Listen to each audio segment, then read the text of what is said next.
Good morning and welcome to the National Transportation Safety Board. I'm Jennifer Homendy and I'm honored to serve as chair of the NTSB. And with me today is a different order. It might take a little bit of adjusting. I had to write the new order down, but congratulations, Vice Chairman Brown. We have Vice Chairman Brown, my board colleagues, Member Michael Graham. This is going to take some getting used to. I'm likely to turn to you and say Tom Chapman. Member Tom Chapman and Member Todd Inman. Today's meeting is open to the public in accordance with the Government in the Sunshine Act. And before we get started, Sherry Williams will provide a safety briefing. Thank you, Sherry. Good morning. My name is Sherry Williams. Welcome to the NTSB boardroom. I'd like to share a safety briefing before we get started with today's meeting. If you have not done so already, please silence your electronic devices. Restrooms are in the lobby to the left as you're exiting the boardroom. In the event of an emergency, we have designated NTSB personnel to certain roles. Please raise your hand and stand as I call your name and remain standing until the conclusion of the safety briefing. Rochelle McAllister. We'll call 911 and meet emergency personnel out the front doors. There's a defibrillator in the lobby just outside the doors in front of me, and a first aid kit in conference room A, the closest room to the security area in the lobby. I, Sherry Williams, will retrieve them if needed and perform CPR or first aid until first responders arrive. Fire extinguishers are located near all exits. 2 behind the dais down the stairs, 2 at the back of the boardroom where you entered, and 1 by security. Carl Perkins will retrieve 1 if needed. If there is a need to evacuate for any reason, please follow NTSB staff who will lead you to the exit route, which is either in the rear of the auditorium or back through the lobby. Please walk, don't run. You will be directed to the rally point once you exit the building. Please remain there and do not return until instructed to do so. The accessible emergency exit is through the lobby and left through the garage. NTSB staff will direct anyone needing assistance. Lastly, I'd like to remind everyone that each of us has a vital role to play in any emergency. If you see something concerning or suspicious, notify one of the NTSB staff or security right away. If you have any questions or concerns, don't hesitate to talk to any of the NTSB member staff. Thank you. Thank you so much, Sherry, and thank you to those who volunteered. We're here to discuss our investigation of a fire aboard the Italian-flagged roll-on, roll-off container vessel, Grande Costa D'Avorio. That fire occurred on July 5th, 2023, while the vessel was docked at Port Newark, New Jersey. At the time, shoreside workers were loading used vehicles onto the vessel's garage decks with a pusher vehicle that caught fire. Crew member attempts to extinguish the fire were unsuccessful, and land-based firefighters were called to the scene. While attempting to put out the fire, 2 firefighters in one of the smoke-filled garage decks on the vessel died. Families are now grieving the loss of their husband, son, brother, and friends. 6 others were injured during firefighting and rescue operations. I'd like to take a moment to address the families. On behalf of the entire board, please accept our heartfelt sympathies for the loss of your loved ones. Please know that this is not the conclusion of our work to improve safety in marine operations and for firefighter training and safety. This is just the beginning. We will adopt a final report today, but then our hard work begins to implement our safety recommendations, and throughout that, you are in our hearts and certainly all our prayers. Let's now turn to today's meeting. Each board member has studied the draft report and met individually with the investigative team, but this is the first time we've gathered as a board to discuss the report. In a moment, NTSB staff will present the pertinent facts and analysis and summarize their findings in detail. After their presentations, board members will examine key safety issues uncovered during the investigation. Staff will then propose a set of findings, a probable cause, and safety recommendations for board consideration. Following the incorporation of any amendments voted on today, the final report will be available on our website in just a few weeks. The public docket for this investigation was released on July 19, 2024, and contains nearly 6,000 pages of additional relevant material, and you can access that on our website at ntsb.gov. I'll now ask our Deputy Managing Director for Investigations, Brian Curtis, to introduce members of the NTSB team participating in today's meeting. Thank you, Mr. Curtis. Good morning, Chairman Hamady, Vice Chairman Brown, and members of the board. I'll now introduce staff for today's meeting. Unless otherwise noted, they're from the Office of Marine Safety. The front row to my right, Eric Stolzenberg, Acting Director for the Office of Marine Safety. Liam LaRue, Chief of Investigations. Bart Barnum, Investigator in charge for the accident. Nancy McAtee, Fire and Explosion Specialist from the Office of Research and Engineering. And Scott Rainey, Management Analysis Officer and Safety Recommendations. Second row behind me, left to right, Tom McMurray, General Counsel for the NTSB. Catherine Catania, Deputy Director for the Office of Safety Recommendations and Communications. Barbara Check, Director for the Office of Research and Engineering. And Rob Jones, Deputy Chief of Investigations. And in the third row, left to right, Todd Gianelli, Audiovisual for today's meeting, and Julia Pyanen, Report Writer. The presentations will begin with an investigation overview by the investigator in charge, Bart Barnum. Mr. Barnum. Thank you, Mr. Curtis, and good morning, Chairman Hamady, Vice Chairman Brown, and members of the board. This morning, staff will present our investigation into the fire aboard the roll-on, roll-off container vessel Grande Costa D'Avorio, which occurred on July 5th, 2023. In addition to those that are participating in today's meeting, I would also like to acknowledge the staff noted here for their support and assistance during the investigation and report development.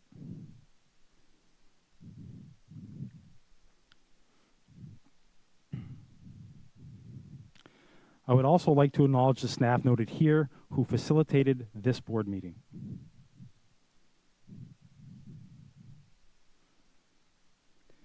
Parties to the investigation are listed here, and we thank them for their assistance throughout the investigation.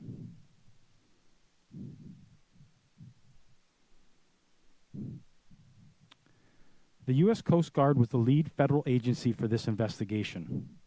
Shortly following the casualty, they convened a District 1 formal investigation. Coast Guard, in conjunction with NTSB, conducted a formal public hearing to consider the evidence related to this casualty. During the hearing, Coast Guard and NTSB investigators questioned over 20 individuals directly involved in this casualty. The Grande Costa D'Avorio was a 692-foot-long roll-on, roll-off container vessel built in 2011. In addition to cargo decks for loading containers, ROCON vessels have enclosed garage decks connected by a series of ramps, which allows cargo to be driven, pushed, or forklifted directly onto the vessel. The Italian registered ship was owned by Grimaldi Deep Sea SPA, and it had a classification society of Marina Services. Vehicles were loaded onto the vessel via a stern ramp. The vessel had a total of 12 decks. On the morning of July 5th, 2023, the vessel with a crew of 28 docked at Port Newark. The vessel was on a regular run, loading containerized cargo and used vehicles in ports along the U.S. East Coast and delivering them to ports in West Africa. The City of Newark owned Port Newark and leased the property to the Port Authority of New York and New Jersey, which managed the port.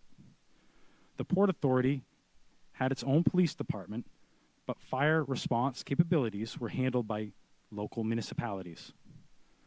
The Newark Fire Division, or NFD, was responsible for the berth where the vessel was docked, shown here with a red X.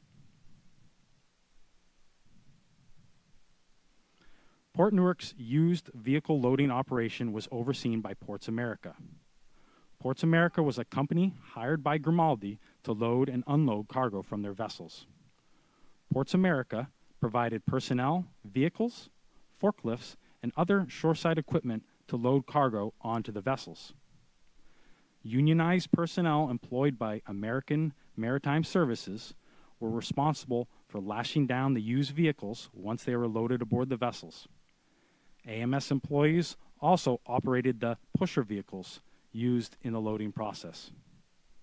At any given time, between 40 and 50 total shoreside personnel participated in the loading operation. The vessel planned to load about 920 used vehicles, a process that would normally take about 15 hours. There are 3 categories of used vehicles. A runner was a vehicle that could be driven onto the vessel. A non-runner would have to be assisted onto the vessel by means of a pusher vehicle. And lastly, those that had to be loaded via a forklift. Pictured here, prior to the date of the fire, is a non-runner being pushed onto the vessel by a yellow Jeep pusher vehicle at Port Newark. At 20:58 on July 5th, a Jeep pusher vehicle pushed a non-running vehicle up the stern ramp and onto the vessel, as shown by the red line in the figure. According to the person driving the Jeep, as the 2 vehicles climbed the ramp from deck 6 to deck 10, he could hear a clunking noise coming from what he assumed was the Jeep. At about 2100, the 2 vehicles reached deck 10. Other shoreside workers nearby saw the Jeep was on fire. The driver exited the Jeep and saw what he described as flaming fireballs dripping from the undercarriage of the vehicle. He grabbed a nearby portable fire extinguisher and attempted to put out the fire, but was unsuccessful. Shortly thereafter, the vessel's fire alarm automatically activated and shoreside personnel began evacuating the vessel. The vessel's crew immediately responded per training and the ship's emergency procedures. The chief mate and another crew member, who were nearby when the fire was discovered, immediately attempted to extinguish the fire using portable fire extinguishers, but were also unsuccessful. The captain reported to the bridge and secured ventilation fans and dampers. The vessel's bosun, dressed out in firefighting gear and an SCBA, and used one of the vessel's fire hoses to fight the fire. Heavy black smoke continued to worsen, so the captain ordered crew to evacuate the space and prepare to discharge the vessel's fixed-gas CO2 fire extinguishing system. The captain also ordered the crew to close hydraulically operated rampway and vehicle doors on the garage decks that served as part of the fire boundary. The crew were unable to safely close the door on deck 12, shown here. At 21:22, after the captain received a full muster from the crew, the CO2 system was discharged. At 21:24, the Port Authority Police Department notified the NFD Dispatch Center of a fire aboard the vessel. At 21:27, the vessel captain called the U.S. Coast Guard on VHF Channel 16 to report the fire. At 21:32, the first NFD company arrived on scene. Arriving firefighters were escorted to a location on deck 11 external to the garage space, where the vessel's third mate briefed them of the situation. The firefighters were told that a CO2 system had been discharged and that they would have to wear an SCBA to enter the garage decks. After donning their SCBAs, the firefighters entered deck 11 garage space. Between 21:32 and 21:40, additional firefighting companies arrived, including an NFD battalion chief who assumed on-scene operational command and met with the vessel's captain on deck 12. The captain informed the battalion chief that the fire had originated on deck 10. The vessel's crew were fully accounted for, and that CO2 had been discharged into the vehicle garage space. About 21:41, the NFD's deputy chief arrived on scene and assumed the role as incident commander, or IC, for the fire department. Multiple land-based firefighting companies entered garage decks 10 and 11 in search of the fire. A command post was established on deck 12 to coordinate activities. The vessel's crew provided boundary cooling to deck 12 and again attempted to close deck 12 garage door without success. Firefighters confirmed the location of the fire on deck 10 in the vicinity of the Jeep. They coordinated their efforts to this location, establishing an entry point in the aft port ladder well, and actively engaged the fire. At 22:18, an NFD battalion chief reported to the IC that the fire appears to be knocked down, and that they were mopping up. Another firefighter, who was still within deck 10, reported that there was no additional fire and that visibility within the space had reduced to about arm's length. As firefighters began exiting deck 10, fire was reported one deck above on deck 11. At 22:22, the battalion chief ordered the three remaining firefighters operating in deck 10 to bring the line out and exit the space. As the three firefighters were exiting, one lost contact with the other two firefighters and became disoriented. Running low on air, he radioed a mayday call and shortly after found the aft port ladder well door and exited the space. 1 minute later, at 22:23, NFD dispatch received a radio transmission from the firefighters still within deck 10 garage space, stating that, "We cannot find our way out, we are lost," followed 1 minute later by, "We are lost." After the mayday, the IC and NFD dispatch attempted to account for all firefighters on board. Eventually, NFD was able to confirm the two firefighters were unaccounted for and located within the garage spaces of deck 10. At 22:40, members of the NFD Rapid Intervention Team found the first missing firefighter, pinned between two vehicles. About midnight, crews were able to free him, and he was transferred to a local hospital, where he was later pronounced deceased. At 02:08, mutual aid firefighters from the FDNY located the second missing firefighter. He was also unresponsive. It took an hour to remove him from the garage to the pier, where he was transported by ambulance to the hospital. He was later pronounced deceased. The primary cause of death for the two fatally injured firefighters was smoke inhalation, including carbon monoxide intoxication. The locations where the two firefighters were found is shown here by the red triangles. Shortly after 0400, the IC ordered the fire department personnel on board to exit the vessel. After land-based firefighters left the vessel, the fire continued to intensify, spreading within the garage space. At 0640, the vessel's captain ordered his crew to evacuate the vessel. And at 0930, a unified command was established to oversee the response efforts, which continued until the fire was officially declared extinguished on July 10th. Staff believes the following items were not factors for the accident: vessel mechanical equipment or electrical systems, and vessel crew response.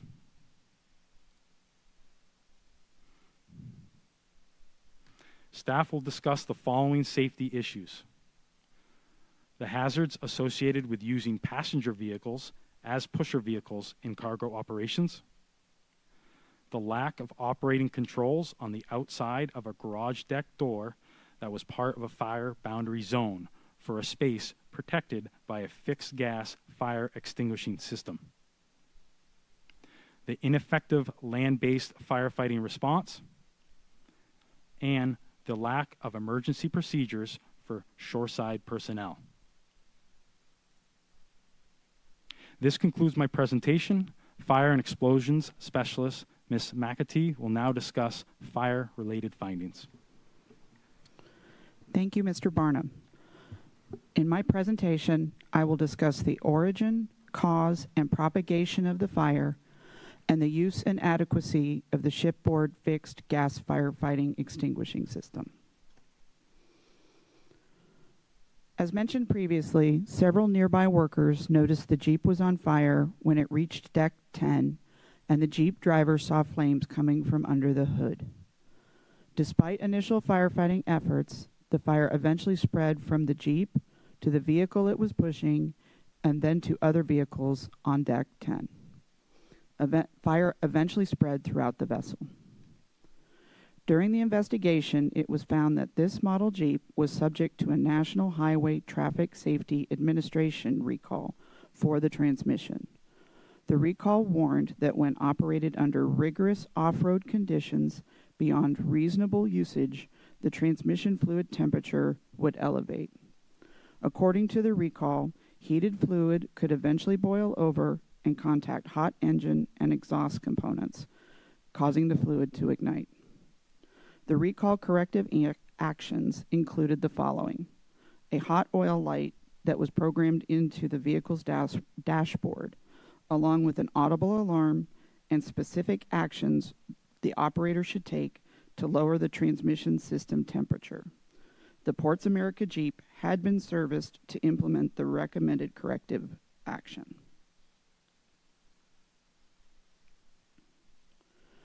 To determine the source of the fire, the Jeep's undercarriage and engine compartment were examined. The examination revealed that the transmission bell housing had significant thermal damage. However, it could not be determined if the damage was caused by the fire or by the rigorous operating conditions the vehicle was subjected to during use. Despite extensive damage inside the Jeep's engine compartment that prevented investigators from examining all system components, no physical evidence of a catastrophic failure of an engine or other non-transmission drivetrain component was found.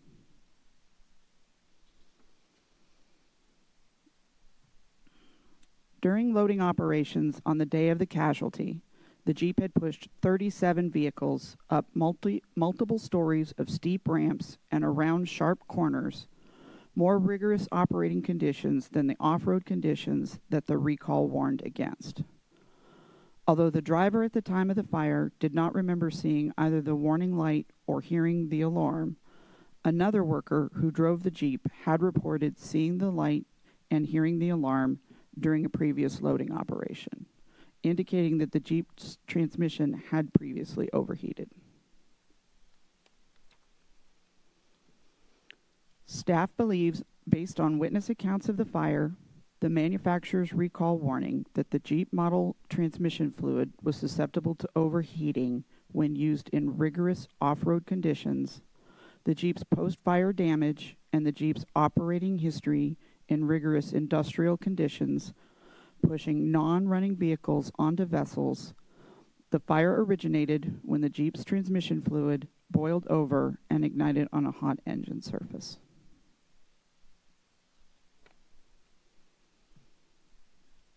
The vessel had a fixed gas fire extinguishing system. Carbon dioxide, also known as CO2, was used as the extinguishing gas on the vessel. When discharged into a space, the CO2 gas displaces the oxygen that is present and smothers the fire. For the system to be effective, the space must be sealed off from sources of oxygen. The vessel had 6 fire protection zones that were protected by the CO2 system. The enclosed garage spaces of decks 6 through 11 were all part of the same fire protection zone known as Zone C. Zone C is seen in this figure highlighted in yellow. 3 hydraulically operated garage doors needed to be closed to seal off the space. The 3 red circles show the location of the 3 doors on the vessel.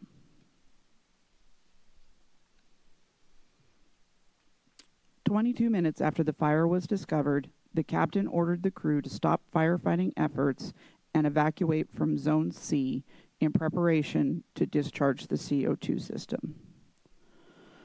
The captain had already secured the ventilation, including the extractor fan and dampers, to that zone when he ordered his crew to close the 3 hydraulically operated rampway garage doors needed to seal Zone C. However, the crew could not safely close the Deck 12 garage door because the door controls were located inside the space. For a crew member to close the door, they would have had to hold a button down inside the space until the door was completely closed, and then travel down the ramp to Deck 11 and about 120 feet aft through a smoky garage deck loaded with cargo vehicles to exit to the port ladder well. The captain concurred that the door could not be closed safely and ordered the chief engineer to discharge the CO2 system in hopes of containing the fire.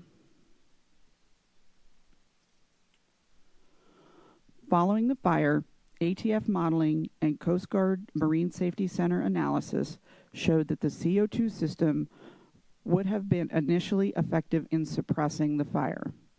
However, it was ineffective in extinguishing the fire because the Deck 12 garage door was open, allowing outside air to enter the space and feed the fire, and carbon dioxide to escape the space. The analysis also concluded, had the door been closed before the discharge of the CO2 system, the fire would have eventually been extinguished.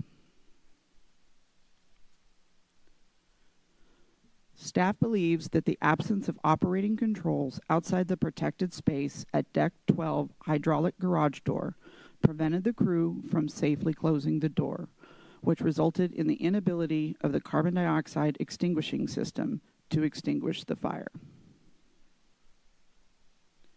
This concludes my presentation. Mr. Barnum will discuss other elements of the casualty. Thank you, Ms. McAtee. My second presentation this morning will discuss the use of pusher vehicles, regulatory oversight, and firefighter response. Ports America owned 5 passenger vehicles, like the one shown here, which had been retrofitted with large, customized steel front bumpers to facilitate pushing non-running vehicles. The pusher vehicles were not road legal, nor were they required to be, because they were not used on public roadways. The Occupational Safety and Health Administration, or OSHA, confirmed the vehicles used in this manner were subject to their Power Industrial Truck, or PIT, regulatory standards. These standards require posted capacity ratings, operator training, and that modifications must be approved by the manufacturer or an accredited testing laboratory. Staff believes, as a passenger vehicle, the Jeep was not suitable for use as a power industrial truck because it did not meet OSHA's PIT standards. Further, staff found that other ports may not be aware of OSHA's interpretation that vehicles used as pushers, pushing non-running vehicles onto vessels, must comply with PIT standards.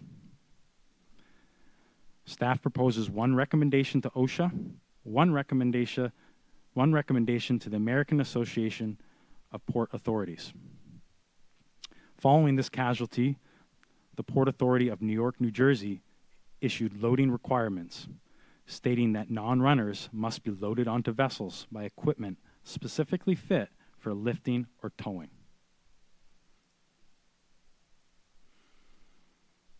The International Convention for the Safety of Life at Sea, or SOLAS, is an international treaty that sets minimum safety standards for the construction, equipment, and operation of merchant vessels.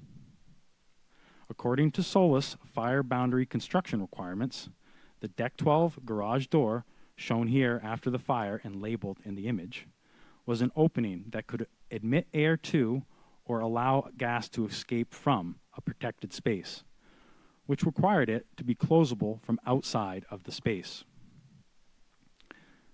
Before ordering the discharge of the vessel's CO2 system, the captain ordered the crew to seal the space. However, the crew could not safely close the Deck 12 garage door because the door's controls were located within the space.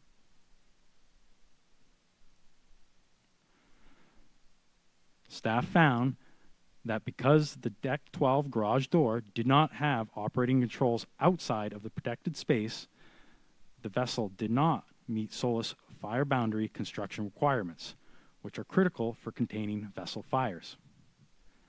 Staff proposes one recommendation to RENA, one recommendation to the U.S. Coast Guard, and one recommendation to Grimaldi Deep Sea.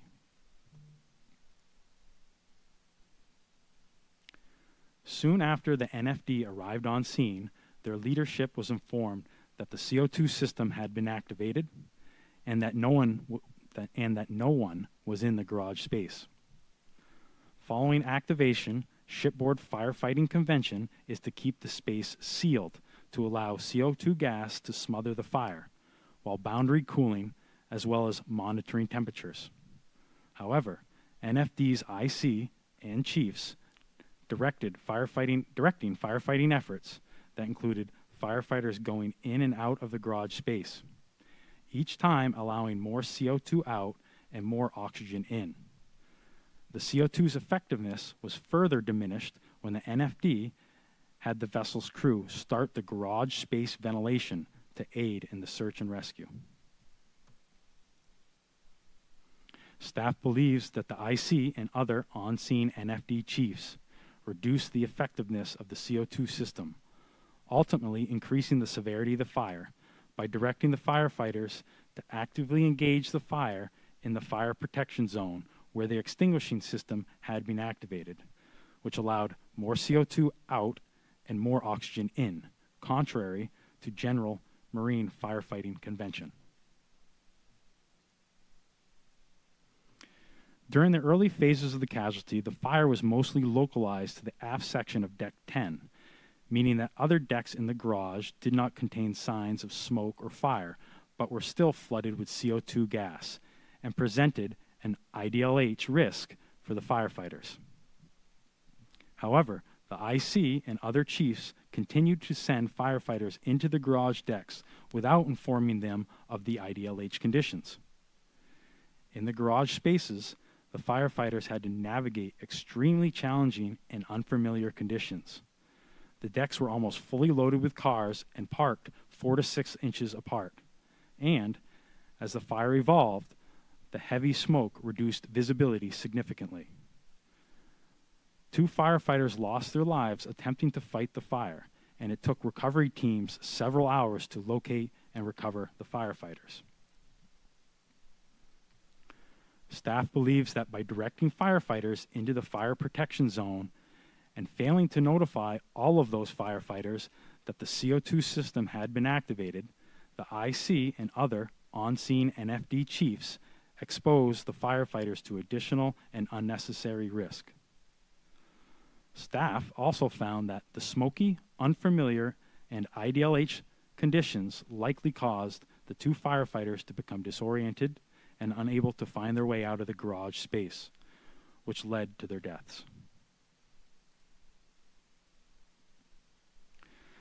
Although fixed gas fire extinguishing systems are common for ocean-going vessels, similar types of firefighting systems are not typically found ashore.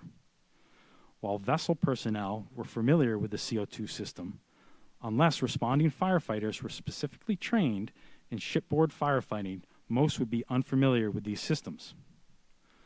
Most of the NFD firefighters who responded had never taken marine vessel firefighter training. Additionally, there was a lack of awareness regarding the use of the vessel's fire control plan, a document that is specifically designed to assist vessel crew and responders with fighting a shipboard fire. The NTSB has investigated other in-port fires that resulted in land-based firefighter injuries from a lack of training in vessel firefighting. We looked at other ports to identify best practices and found that some ports sponsor formal marine firefighting training and vessel familiarization tours for responding fire departments. Additionally, they utilize MOUs to help open formal channels and clearly communicate. Staff found that the NFD's lack of marine vessel firefighting training left the land-based firefighters unprepared to respond to a vessel fire, resulting in an ineffective response that contributed to the fire's spread, vessel's damage, and led to the firefighters' casualties. Further, staff found that awareness of the Grande Costa D'Avorio fire and its associated firefighting challenges would help other land-based fire departments identify necessary changes to improve the effectiveness of their shoreside vessel fire response. Also, staff believes that considering the gaps in the NFD firefighting marine vessel training, the Port Authority could improve safety and achieve better outcomes when fire occurs by working in advance with local municipalities to coordinate vessel firefighting response preparedness and training. Staff proposes one recommendation to the Newark Fire Division, one recommendation to the International Association of Firefighters, International Association of Fire Chiefs, and the National Volunteer Fire Council, and one recommendation to the Port Authority of New York and New Jersey. Accounting for shoreside personnel during emergency events is critical. Shoreside personnel aboard the vessel were likely unfamiliar with the overall vessel layout, emergency escape routes, and the firefighting and extinguishing systems. This lack of familiarity puts them at a greater risk in an emergency. When the shoreside personnel evacuated the vessel, both Ports America and AMS used informal methods such as text messaging and verbal communications to account for their employees. Under OSHA safety regulations, employers are required to develop and implement a written emergency action plan to ensure employee safety for fire and other emergencies. Neither Ports of America nor AMS had a procedure to account for all employees, a training program, or a policy in place that outlined the actions employees must take during emergencies to ensure their safety. Staff found that the lack of emergency procedure that contained a muster area or training for Ports of America or AMS employees in the event of fire and emergency on board a vessel increased the risk to life or injury to the shoreside workers. Staff proposes one recommendation to Ports America and American Maritime Services and one recommendation to OSHA. This concludes staff's presentations. We are now prepared to answer questions you may have. Thank you, Mr. Barnum, Ms. McAtee, for those excellent presentations. And we'll now turn to board member questions focused on several key safety issues that NTSB identified in this investigation. We're going to start with vessel cargo loading operations, pusher vehicle use, and origin and cause of the fire. And then the second key issue we identified was vessel fixed gas fire extinguishing system and fire boundary construction requirements. And then the third area is land-based firefighter response and shipboard firefighter training for land-based firefighters. And then, of course, after all of those, we'll have a catch-all for any other area that board members want to ask questions on. And the purpose of this discussion and focused deliberation is to highlight those areas where we believe we can make the biggest difference to improve safety and prevent this from reoccurring. So we'll begin with a discussion on the first issue, which, as I mentioned, is focused on vessel cargo loading operations, pusher vehicle use, and origin and cause of the fire. And I'm going to start on the loading operations and the pusher vehicle use. I'll get back to the Jeep's towing capacity. It doesn't have a pushing capacity, correct? That's not in a manual. I have this Jeep, by the way. That is correct. Yep. And you mentioned OSHA regulations and that staff determined this violates OSHA regulations to use this vehicle. The regulations focused on power industrial trucks. Was Ports America aware of the regulation? I do not believe that they were not for this particular use. No. Are they should they be? Yes, it's the responsibility of all operators to adhere to regulation. And how does so you've got OSHA federal and you've got the state occupational safety and health office. How does that work jurisdictionally? So, again, not my area of expertise, but it's my understanding that OSHA, the overarching OSHA is a federal agency. They have their regulatory standards and regulation, and they have field offices in these different areas with compliance officers And that so ensure the regulations are being followed. enforced. Yep. And so what types of inspections does OSHA conduct? OSHA will conduct inspections based on trending data, or they'll conduct investigations based on a complaint that's filed. Those are two areas of investigation. And there's planned and unplanned inspections. Correct. Were any unplanned or planned inspections specific to pusher vehicles or including of pusher vehicles done prior to the fire for this particular entity? Not that I'm aware of. Do we know why not? I do not. Do we know if they inspect more broadly beyond this particular port? Like I said earlier, I think it's, I don't want to speak for OSHA. I'm not aware of any investigations specific to pushers, but I think as a general rule, OSHA expects operators to adhere to regulation. How do they ensure compliance with its regulations, especially this one? They mostly rely on whistleblowers or complaints. That will prompt OSHA response and investigation. So you have to wait for a complaint or for somebody to die for them to take action? Is that what you're saying? I know that's one. I'm sure there may be other initiating factors, but I would be speaking outside of my expertise. So how does OSHA communicate requirements like unpowered industrial trucks to entities like Ports America, which I just want to clarify is responsible for knowing the regulations? I know how they communicate with their field offices. They have a mechanism for that, and that's what one of our recommendations is for OSHA to reach out to their field offices and explain the circumstances of this casualty and that pusher vehicles were being utilized in this manner, and to be on the lookout for them.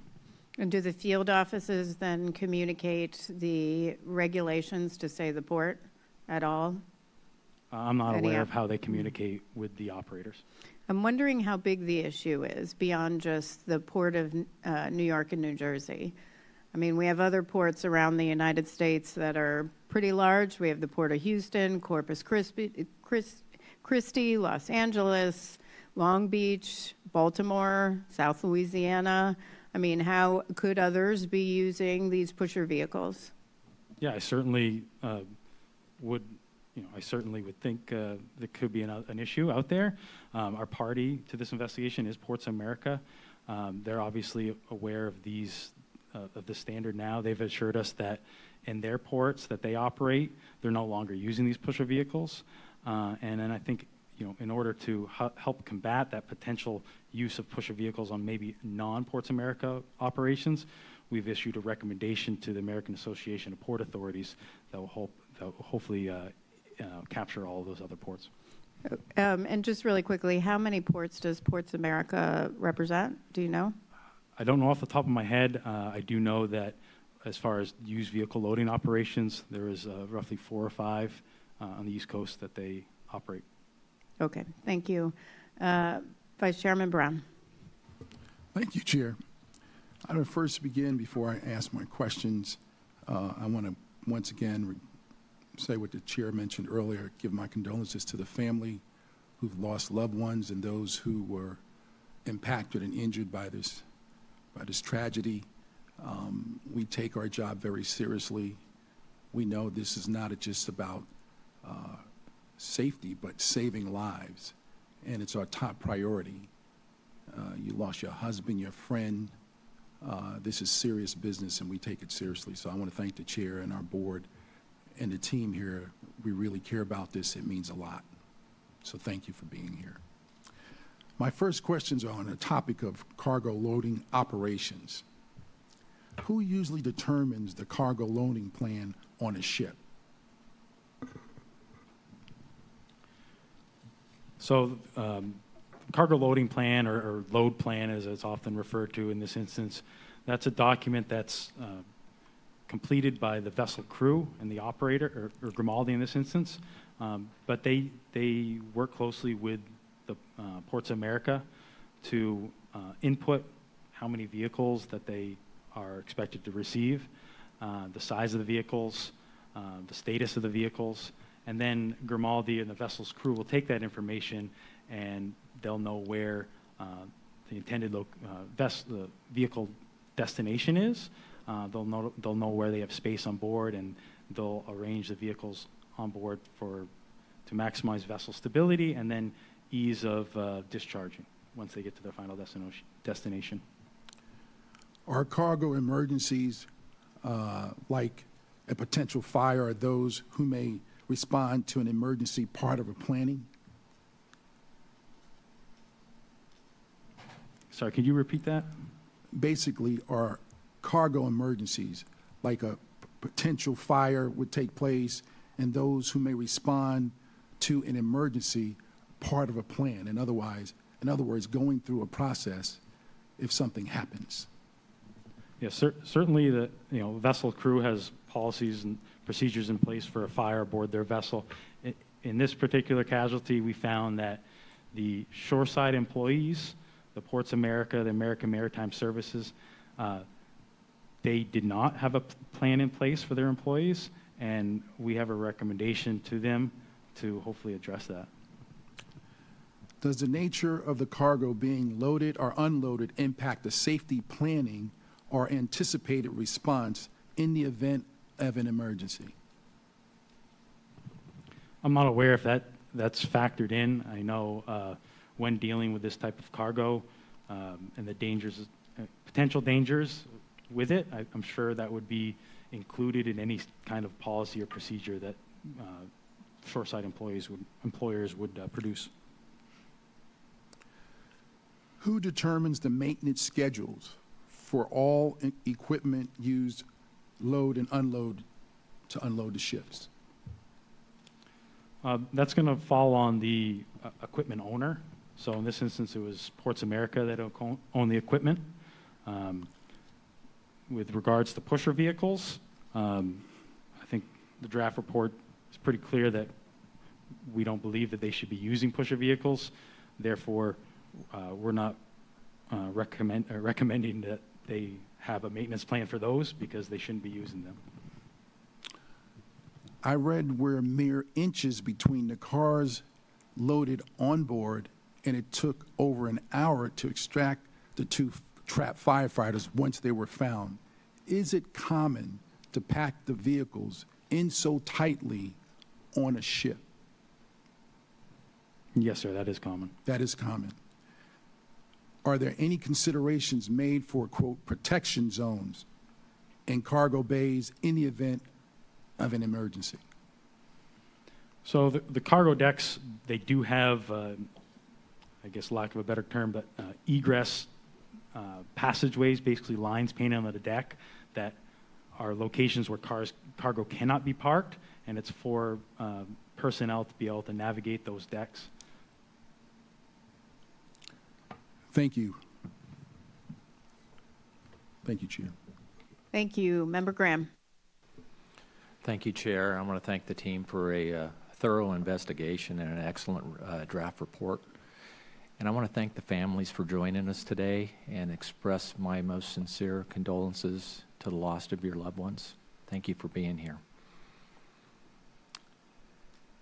Since the fire, has Ports America replaced their pusher vehicles with the appropriate power industrial trucks? That is our understanding, yes. That's what they conveyed to us. We still are proposing a recommendation in that area to ensure that they do. Okay.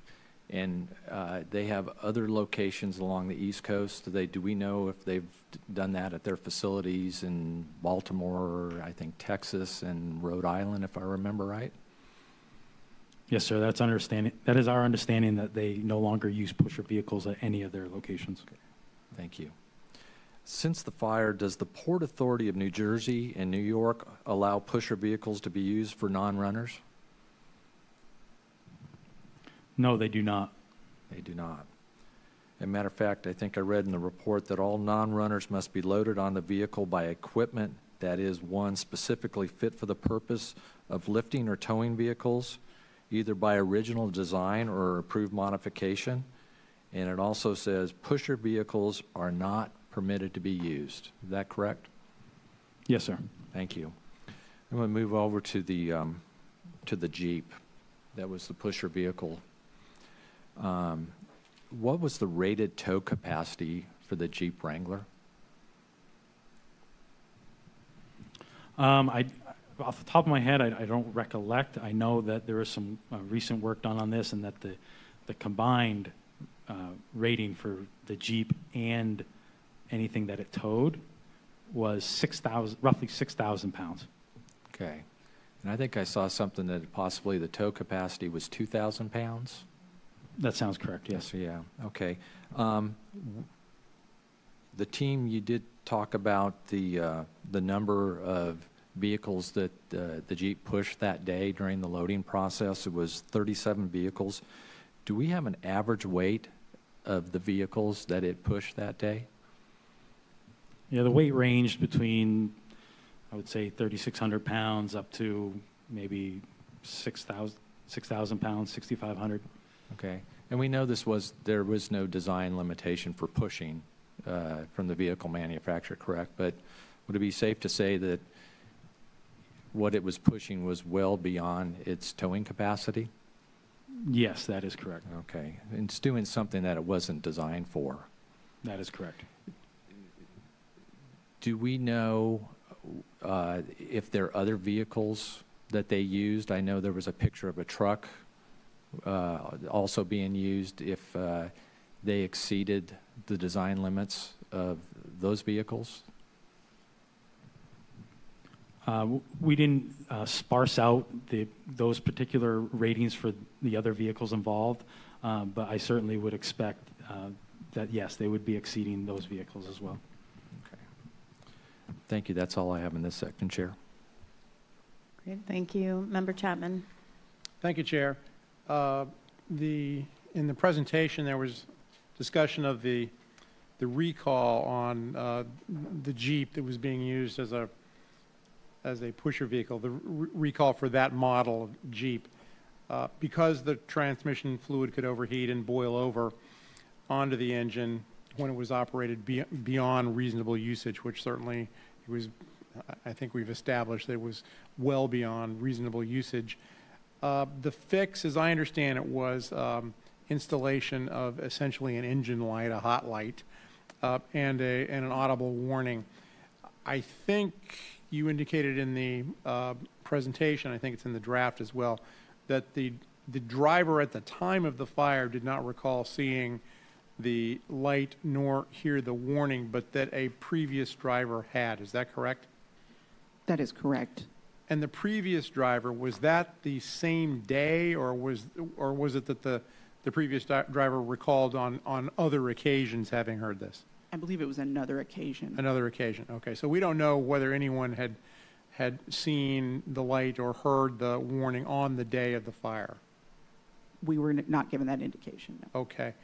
And I seem to recall from the draft as well that one of the issues too was that the interior of the Jeep, it was dirty. I mean, it was, and the panel was dirty, and I mean, even if the light had come on, it would not have been, it might not have been possible to see it at all, but it certainly might have been difficult to see it just because of the condition of the panel. Is that correct? That is correct. We found, and we've discussed here further, that the Jeep was not suitable for use as a pusher vehicle because it didn't meet OSHA's standards. Do we have any idea how these passenger vehicles were ever allowed to be used in the first place?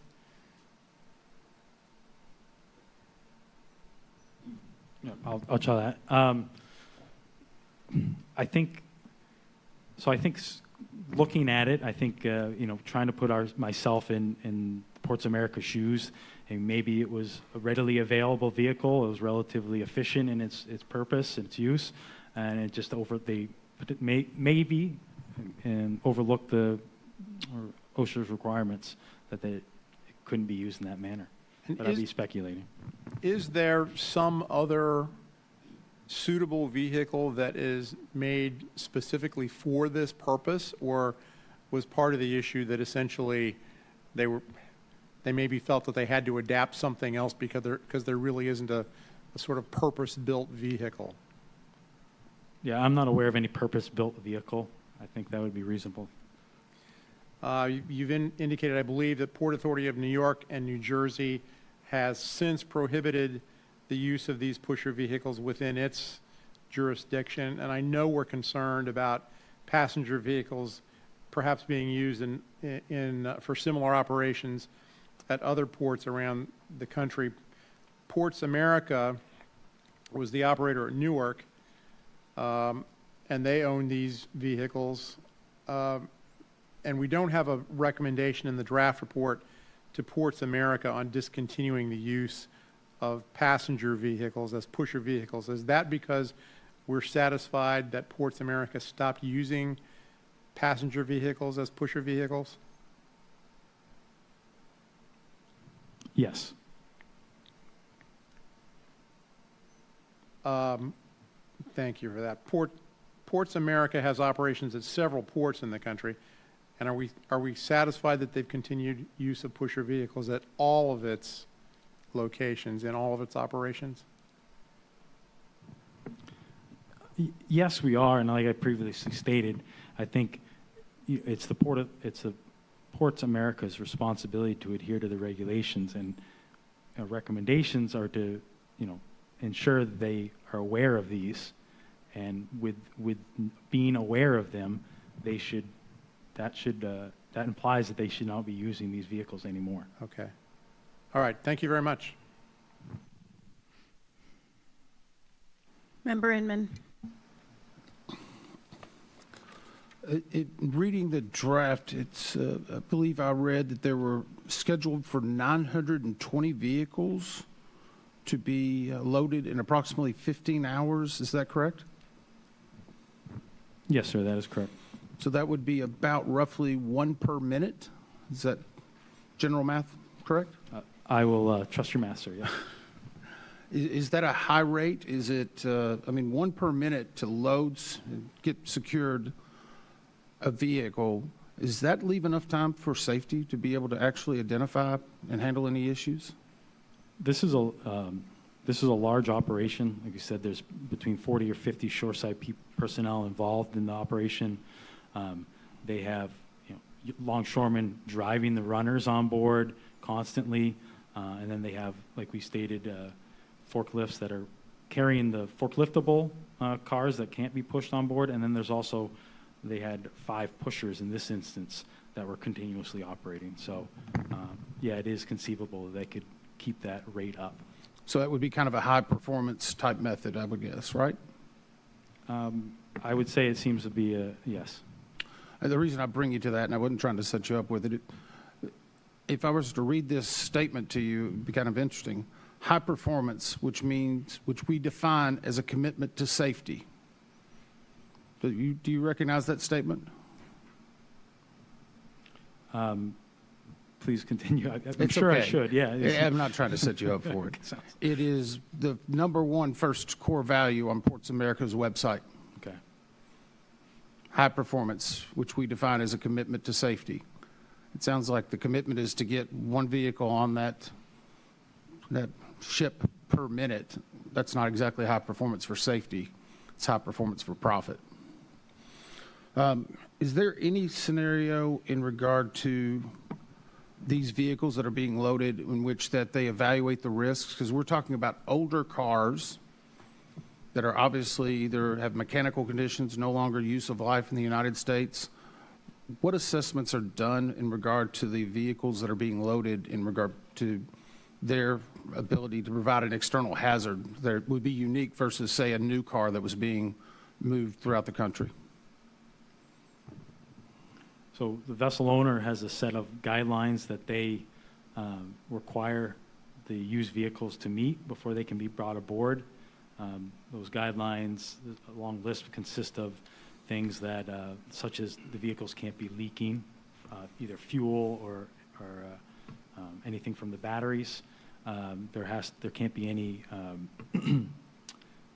personal effects in the vehicles. They have to be able to be put, or they have to fit into the criteria. So yes, there is guidelines that the vessel owner gives to the Ports of America in order for the vehicles to come on board the vessels. Are those established by any operating entity, any regulator? So yeah, so outside of Grimaldi's requirements, in order to transport a used vehicle aboard an ocean-going vessel, they have to adhere to regulations. I can get into those a little if you want. I'm just trying to, it sounds like in this scenario, that type of cargo is just ripe for additional problems whenever you're considering a mismatch of different types. I'm just wondering if there's I'm going to the point of, do vessels that are taking this cargo on, are they a higher risk than other cargo ships that are berthing and coming in or transiting?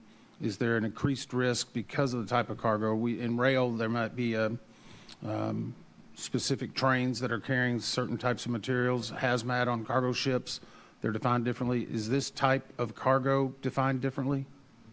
Yeah, sure. I'd like to ask Scott Rainey to answer that question. Member, you're asking about the vehicle specifically as the cargo. So we dealt with that in the 2020 fire aboard the the Ho Shaman in Jacksonville, and we in fact issued a number of recommendations, the board did, to address that very thing. These car carriers are regulated by IMO for hazardous, they have the hazardous materials regulations, so they're special carriers. Those spaces are equipped. We talked a little bit about the fixed fire extinguishing things. So yes, there are very elaborate regulations for these types of vehicles. Our recommendations went to PHMSA and to the Coast Guard to look at, and they're still open, acceptable, but we had specifically recommended for these used vehicles, because in that case we found a damaged vehicle, and the procedures for disconnecting the battery and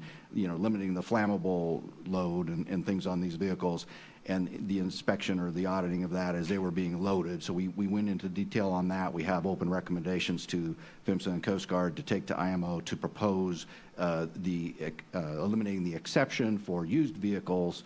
Right now there's an exception from the hazardous regulations, hazardous material regulations, if a vehicle is carried on a specialized vessel, car carrier essentially.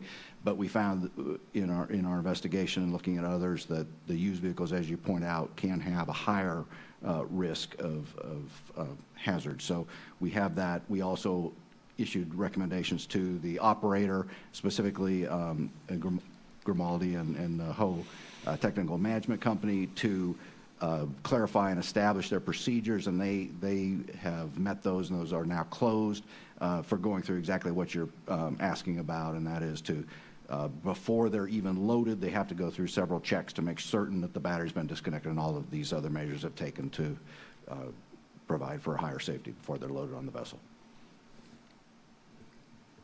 I see my time's up. Probably two. Hey, the chair, I've got one or two more questions just to try to finish up on this round. It was earlier, I believe it was noted that this vehicle was unable to push a car up, and then another vehicle attempted to, and then they put two vehicles together to push it up. Is that correct? Yes, sir, that is correct. Is that a normal situation where they're having to use two separate, I mean, this vehicle obviously had been stressed, could not push a vehicle up. Another vehicle attempted, and then they put two together. Is that any type of normal situation, or are they just trying to do anything they can, regardless of the issue, to get these on, to get this ship out? Yeah, I don't think that was a normal thing to do. I mean, the operator of the vehicle said that in the past you'd have to back down the ramp and get a running start in order to get a vehicle up the ramp, or switch it to four-wheel drive and back and forth just to get enough torque to get some of these vehicles up the ramp. And as you mentioned, often operating in tandem in order to get a vehicle up the ramp. So it does not sound like that was an unusual thing to do. But would it be correct to say it didn't matter what it was going to take, they were going to figure out a way to get this ship loaded regardless? Yes, sir. Okay. Okay, we're going to come That's all I've got. We'll come back for another round if. Question, we have a finding, which we'll discuss later, that says the proposed finding is other ports may not be aware of OSHA's interpretation that vehicles used as pusher vehicles pushing non-running vehicles onto vessels must comply with its power industrial truck standards. And then we have a proposed recommendation to the American Association of Port Authorities on informing their members about the OSHA's definition of power industrial trucks and the need to comply with those standards, because clearly Ports America was unaware for whatever reason. My question is, there are over 360 commercial ports in the United States, and obviously we are going to consider a finding that says other ports may be unaware, or other companies might be unaware. And so I am just wondering if the recommendation from the American Association of Port Authorities covers everyone, because in looking at their website, they cover 150 ports in the U.S., Canada, Caribbean, and Latin America. So are we missing anyone with the recommendation? The chair's correct. The AAPA does represent public port authorities in North and Central America, but it does not represent every single conceivable port. Now, so I could stop there, but also earlier in the meeting, you listed off some of the major ports, all of which are members of the AAPA. So there are going to be some private ports, but a lot of the major not every port handles vehicles, in other words. So we believe that AAPA does represent a large majority of the ports that would be interested in this particular action, but it does not represent everyone. Yeah, the reason why I'm asking is it only takes one, right? And if we think that this could be occurring somewhere else, then somebody else could also have not bothered to understand what OSHA regulations are. And what we don't want is to end up on another scene where somebody, a firefighter, has lost their life. So has staff considered, and I understand it's an OSHA regulation and you should know OSHA regulations, but and I also understand it can be hard to track over 360, 400 recommendations, or recommendation recipients, but has staff considered a possible safety alert that would go out after the issuance of our report to all those ports to make them aware that they should know about this and not use those vehicles? I'll offer that, maybe pass the director after this, but so the Coast Guard has issued a safety alert. They were the lead federal agency in this accident. They did offer a safety alert several months following the casualty. That went out to industry. We felt that contained valuable information and was appropriate. Who did it go to specifically? I can't speak to their exact distribution list, but it goes to their public-facing website and whomever is on their distribution list. Mr. Stolzenberg, did you want to add to that? We had discussed the same difficulties you described with the number of smaller ports and then determining whether they had ro-ro operations similar to this one. We hadn't discussed a safety alert, but staff could certainly consider it and who the appropriate audience would be. Yeah, I don't think it hurts to have more than one, certainly, especially given our findings. I have a great deal of respect for our federal partners at the Coast Guard, but I certainly don't think it hurts to have an agency like ours who is solely focused on saving lives weigh in on this important issue. Vice Chairman Brown. Yeah, I just wanted to finish up on the question about the push vehicle. Is it common practice to adapt or modify non-industrial vehicles like the one here used to move or push other cars around on a ship? In this particular accident, yes, it was common. Okay. In 2008, the 2008 Jeep improperly used to push a non-running cars on the ship had a recall issue out in 2010, according to the notes that I read, and was purchased by Florida by Ports America in 2012. How long had this Jeep been used as a pusher vehicle after modification? Pretty much since they bought it. It was Interesting. Had this vehicle had issues with overheating before? We had just the one operator during interviews mentioned that he had seen the light and heard the alarm. On the origin or cause for this fire, in this instance, particular recall, Jeep didn't actually fix the problem with the transmission fluid overflowing and potentially starting a fire. They just installed the light and a cue to warn the driver when it was about to happen. Is that correct? That is correct. Why wasn't this warning light seen or heard by the driver? I don't know for sure, but he did mention in his interview that the dash was dirty. It's also a loud operation, so there's several reasons why he may not have noticed the alerts. Had the warning light or alarm ever been reported being triggered previously? Just by the one operator that we interviewed.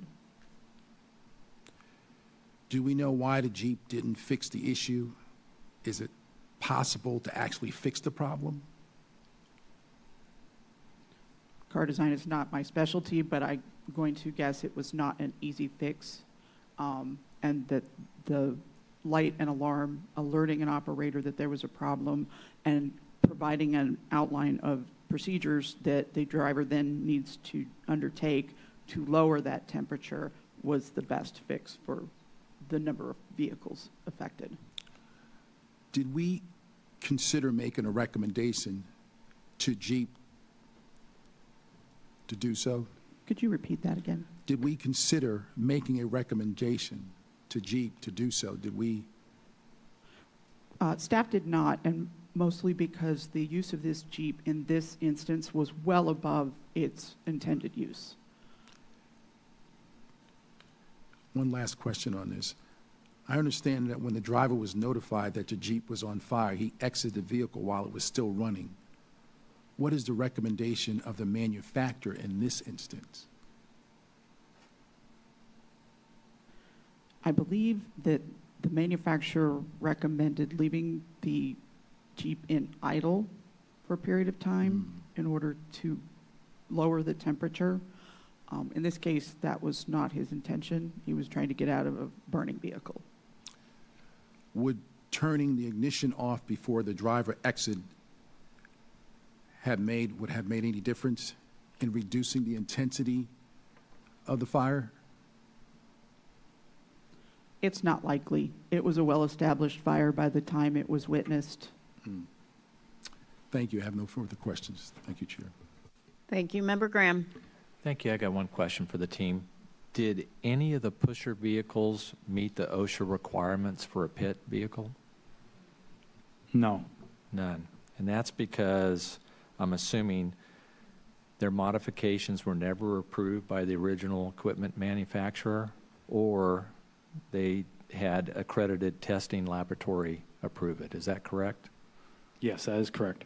Thank you. That's all I have. Thank you, Member Chapman. No further questions in this round, Chair. Member Inman. We've mentioned Ports America a lot of times, and I think there's a lot of blame to go around for this. So I want to go to the Port of New York, New Jersey, who contracted with Ports America. Did we review any contracts, anything with them in regard to this agreement?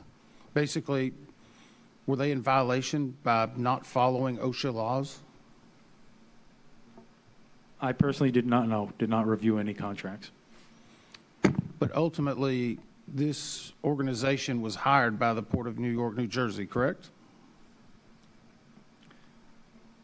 Yes, Port of New York, New Jersey, through whichever contractual agreement, yes, was allowing Ports America to operate that terminal. And did the port weigh in on this in this regard? Were they surprised to find, or did we have any conversation with them in regard to finding that this was violating OSHA rules? Yeah, we did speak to the Port Authority, and following our conversation, they released these guidelines for loading vehicles at their facilities that included the language about not using pusher vehicles. But they were aware prior. I mean, they obviously knew that pusher vehicles were being used. I mean, I'm getting to the fact of, is the Port Authority, are they also responsible in regard to not ensuring that their contractor was complying with laws of the state and federal?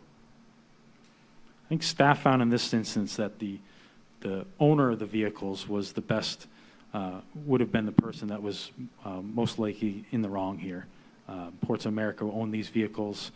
They had been operating from them for a while. They were required, as the owner of the vehicles, to adhere to the regulations that were in place, and we felt that the proposed recommendations here were the best method to resolve this. Okay. No further questions. Any other questions for this round? Okay, we're going to move on to the second round of questioning, which is vessel fixed gas fire extinguishing system and fire boundary construction requirements. And this was a key safety issue identified in the investigation. I'll start with a question on, and Ms. McAtee, I believe you mentioned this, although I could have gotten the presentations mixed up. The Deck 12 hydraulic door was listed on the vessel's damage control plan as part of the boundary to seal fire protection zone C. Is that correct? That is correct. What does that mean specifically? That means that door has to close completely in order to seal the space in order for the CO2 system to work effectively. Yeah, so I'm a little confused, though, about international regulations, and I know that, first of all, who's RENA? Are they a government entity or a private entity? Private entity. Classification. Correct. They are a classification society. What does that mean for public? So RENA is one of several classification societies. They are hired by Grimaldi in this instance. They have designated authority from the flag state, so from Italy, to inspect vessels on their behalf to ensure that they comply with Italy's rules and regulation. Okay. Italy, I'm sorry. Yep, that's good. Italy is a signatory to IMO, so Italy's rules and regulations will mirror what IMO standards are. So we have the international, and can someone pull up the picture of the garage, the hydraulic garage door? It's on the presentation. We have the International Convention on Load Lines, and we have the International Convention for the Safety of Life at Sea. What do the regulations provide for stability and fire boundaries? We have a chart on page 40, but nobody can see that here. So the International Convention on Load Line and SOLAS were the two conventions that have rules pertaining to doors and fire boundaries that we looked at for this casualty. The ICLL, the International Conventional Load Line, concentrated on the stability of vessels and the watertight integrity. And due to the location of this door, which is well above the freeboard deck, on deck 12, according to the load line, it was not required to be watertight. So therefore, we switched to looking at SOLAS fire construction standards. And those are clear, and we can talk about those more later, but those also apply to this door. And because it is part, as Ms. McAtee has said, part of the fire boundary, it is required to be closable from outside of the space. It's pretty clear to us, and that's why we have our interpretation here that because it did not meet SOLAS standards. So the SOLAS standard says where a fixed gas fire extinguishing systems is used, openings which may admit air to or allow gas to escape from a protected space shall be capable of being closed from outside the protected space. Was this capable of being closed outside the protected space? No, it was not. It was not, which is why the shipboard personnel did not close it, because they were concerned about safety. They were worried that they would be trapped inside at that time. That is correct. Which is accurate. But then we went to RENA, which is this classification society, and what did they say about that? Basically, where our interpretation differed from theirs is they attributed the door essentially didn't need to meet those SOLAS fire boundary construction requirements, because while the vessel is at sea, that door is normally kept shut. So they applied the SOLAS standards to the operating condition of the vessel is underway, where we attest that fire boundary construction requirements are the requirements regardless of the vessel is at sea or at the port, when the door is typically open. And in this particular case, obviously, the vessel's in port, the door is open. So it's, Yeah, and I'll go back to the SOLAS requirement, which is where a fixed gas extinguishing system is used, openings which may admit air to or allow gas to escape from a protected space shall be capable of being closed from outside the protected space. That picture, can you pull up the picture again?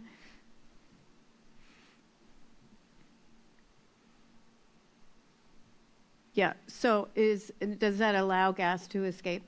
Is there air? yes. Yeah, exactly. I mean, it's common sense. And so we do have a recommendation on this, which we can get into. So I will turn it over to Vice Chairman Brown. Thank you, Chair. I'd just like to start with a few questions on the fixed gas extinguishing system. Is this type of CO2 extinguisher system commonly used in this type of vessel? It is very commonly used in marine vessels in general. What are the successful rates of this type of system? I don't have an actual number, but if a space is sealed off completely and the system discharges properly, it will almost always put out the fire.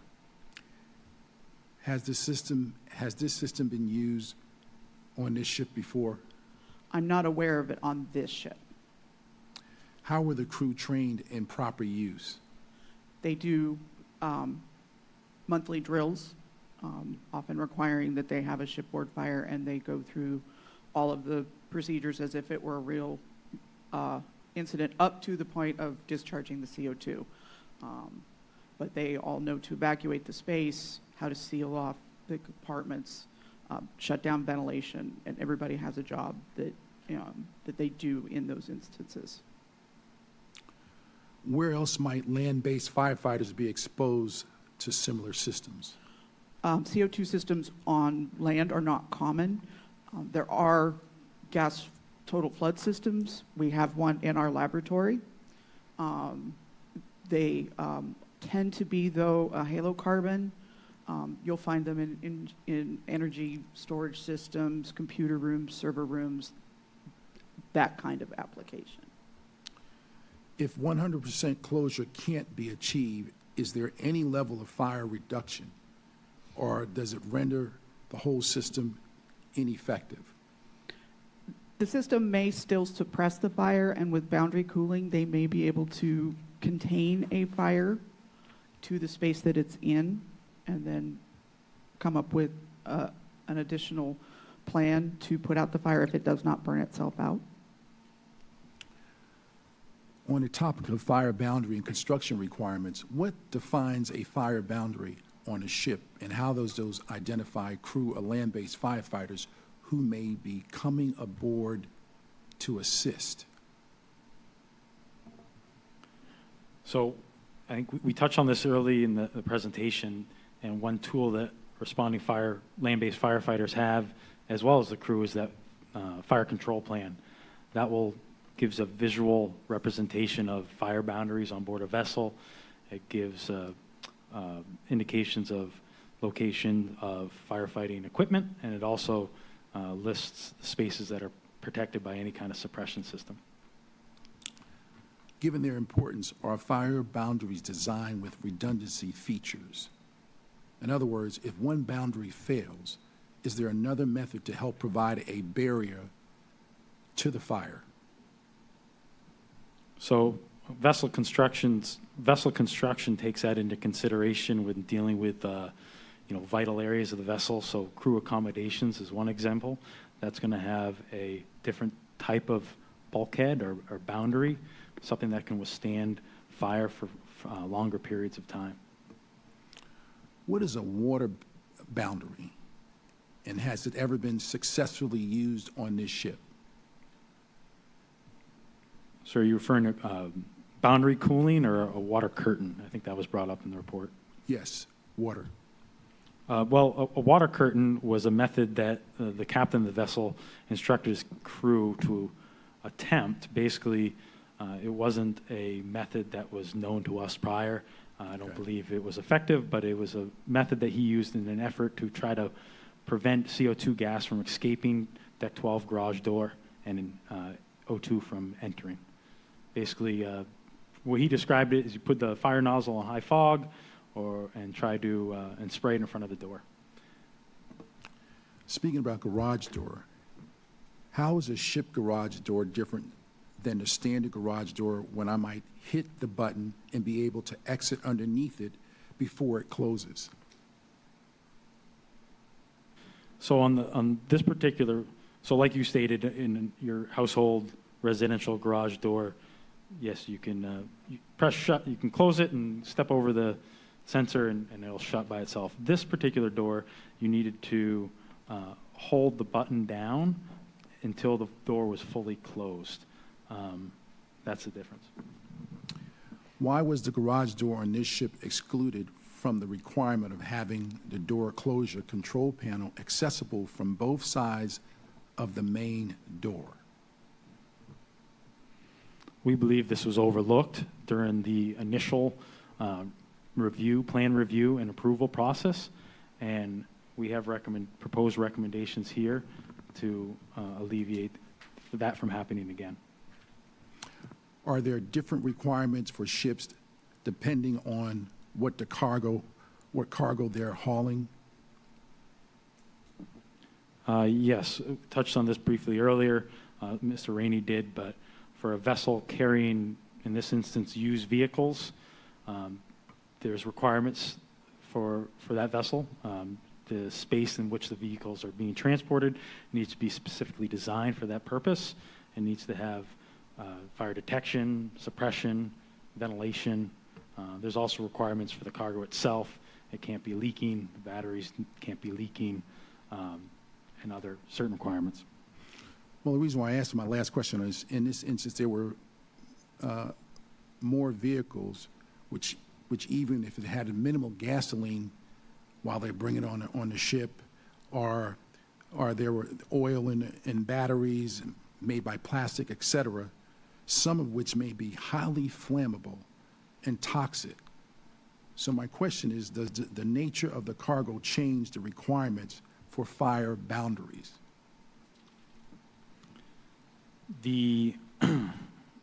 That is all factored in and engineered into the requirement of the space. Yes, to haul that type of cargo, the space needs to be designed. It needs to have appropriate fire boundaries, fire bulkheads, in order, and those other things I previously mentioned in order to carry that cargo.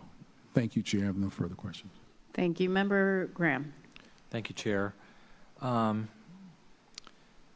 Had they been able to secure the doors to Fire Protection Zone C, how long would it have taken to flood the compartment with CO2? The system takes 10 minutes to discharge. It's a low-pressure system, so then it also needs a short period of time to dissipate throughout the space itself. So it basically eliminates the oxygen in the compartment. Correct. Would there have been more CO2 had they been able to get the doors, the Deck 12 door secured? In this case, yes. Zone C was not the largest space protected on the ship. The system is designed to have enough suppressive agent or extinguishing agent to protect the largest space. Since this was one of the smaller spaces, they did have extra CO2 available if they needed to put a little more into the space. Okay, and how many doors needed to be closed to secure this Zone C? That would be 3. 3, and they were able to get 2, is that correct? That is correct. And how were they able to get 2 of the doors closed in this environment? They were outside the fire area, and so they were able to do them fairly quickly. This one, unfortunately, was upwards of the fire, and as the smoke and heat started to travel up, it made trying to work in that space untenable. Okay, so the lower deck doors weren't in that smoke-filled environment at that point? That is correct. And it gave them an opportunity to find their escape route to get out of the zone, is that correct? That is correct. Okay. So when they tried to close the Deck 12 door, garage door, they would have had to hold the button down and stay inside the compartment till the door closed. And then they had, I believe you talked about their exit route at that point was down the ramp, about a 180-degree turn to the port ladder well, I believe, about 120, 130 feet. Is that correct? That is correct. In an environment full of smoke and everything else, which puts them in harm's way. That is correct. Totally understood. So, so understanding that they didn't want to do that, that was relayed to the captain. Is that correct? That is correct. And that's why he proceeded with the water curtain? No, he, at that point, decided to go ahead with the discharge of the CO2 system. CO2. In hoping to contain the fire. Okay, and then the water curtain was put at the garage door on Deck 12, correct? The thought of a water curtain came much later in the incident when they were all attempts to try and close the door, even partially, were unsuccessful. Okay. Do we have any data that would let us know the effectiveness of a water curtain from letting CO2 out or holding oxygen out of the compartment? We do not. We do not, yeah. Okay. I did notice that at about an hour into the fire, the bosun and chief mate attempted to close the Deck 12 garage door again. Is that correct? Yes, that is correct. And were they successful? They were not. They were not. And why is that? So when they entered the space to do it, they were confronted with a fault light on the control panel that prevented them from actuating the door. Do we know what caused that fault light? We do not. After the fire, the damage didn't allow us to ascertain that. There is several potential reasons it could have occurred.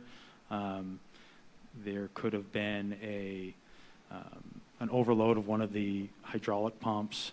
There could have been simple as someone accidentally pressing the emergency stop for the system, or it could have been, which is a likely option, is that the fire below it compromised the electrical circuitry associated with that control, that PLC, that controller. Totally understand that. But that also would have put them in harm's way again, correct?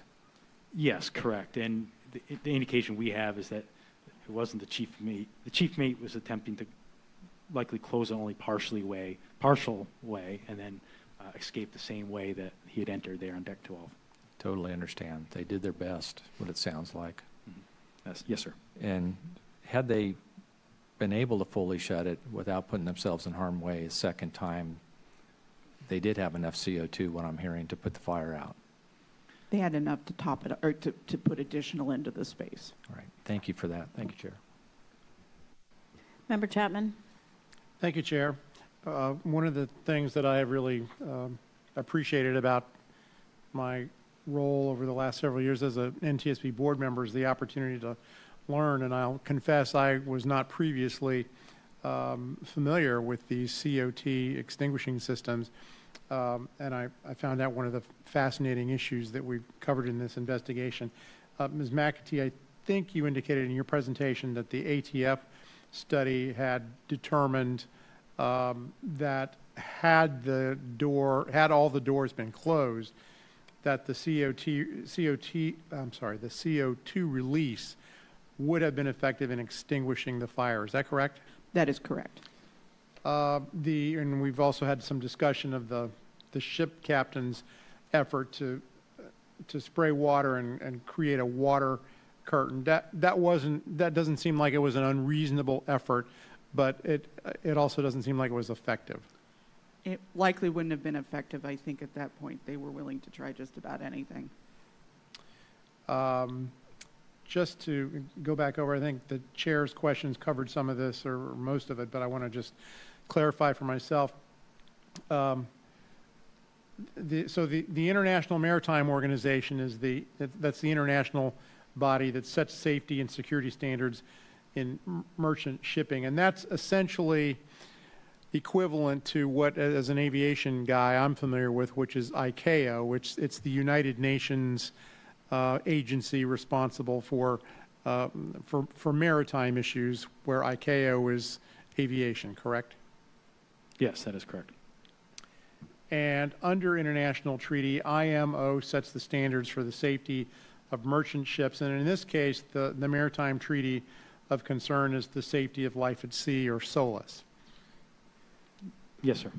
And the flag state is responsible for ensuring that ships comply with those standards, and Italy, as the flag state for the ship and a signatory to SOLAS, delegated that, which they're allowed to do. They delegated that to RENA, which is a private entity, but a private entity with sufficient expertise to be able to handle this sort of responsibility.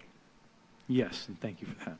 But RENA interprets the SOLAS requirement, I think, differently from the plain language, but certainly differently from how we interpret it when it comes to the positioning of the control on doors such as the deck 12 door.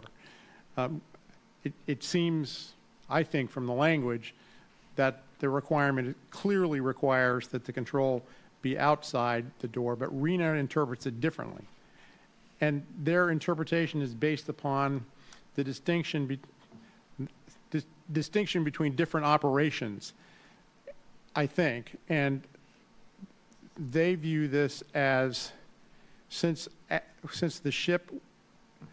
door would ordinarily be closed at sea, that the determining factor here was the type of operation, and it was at sea.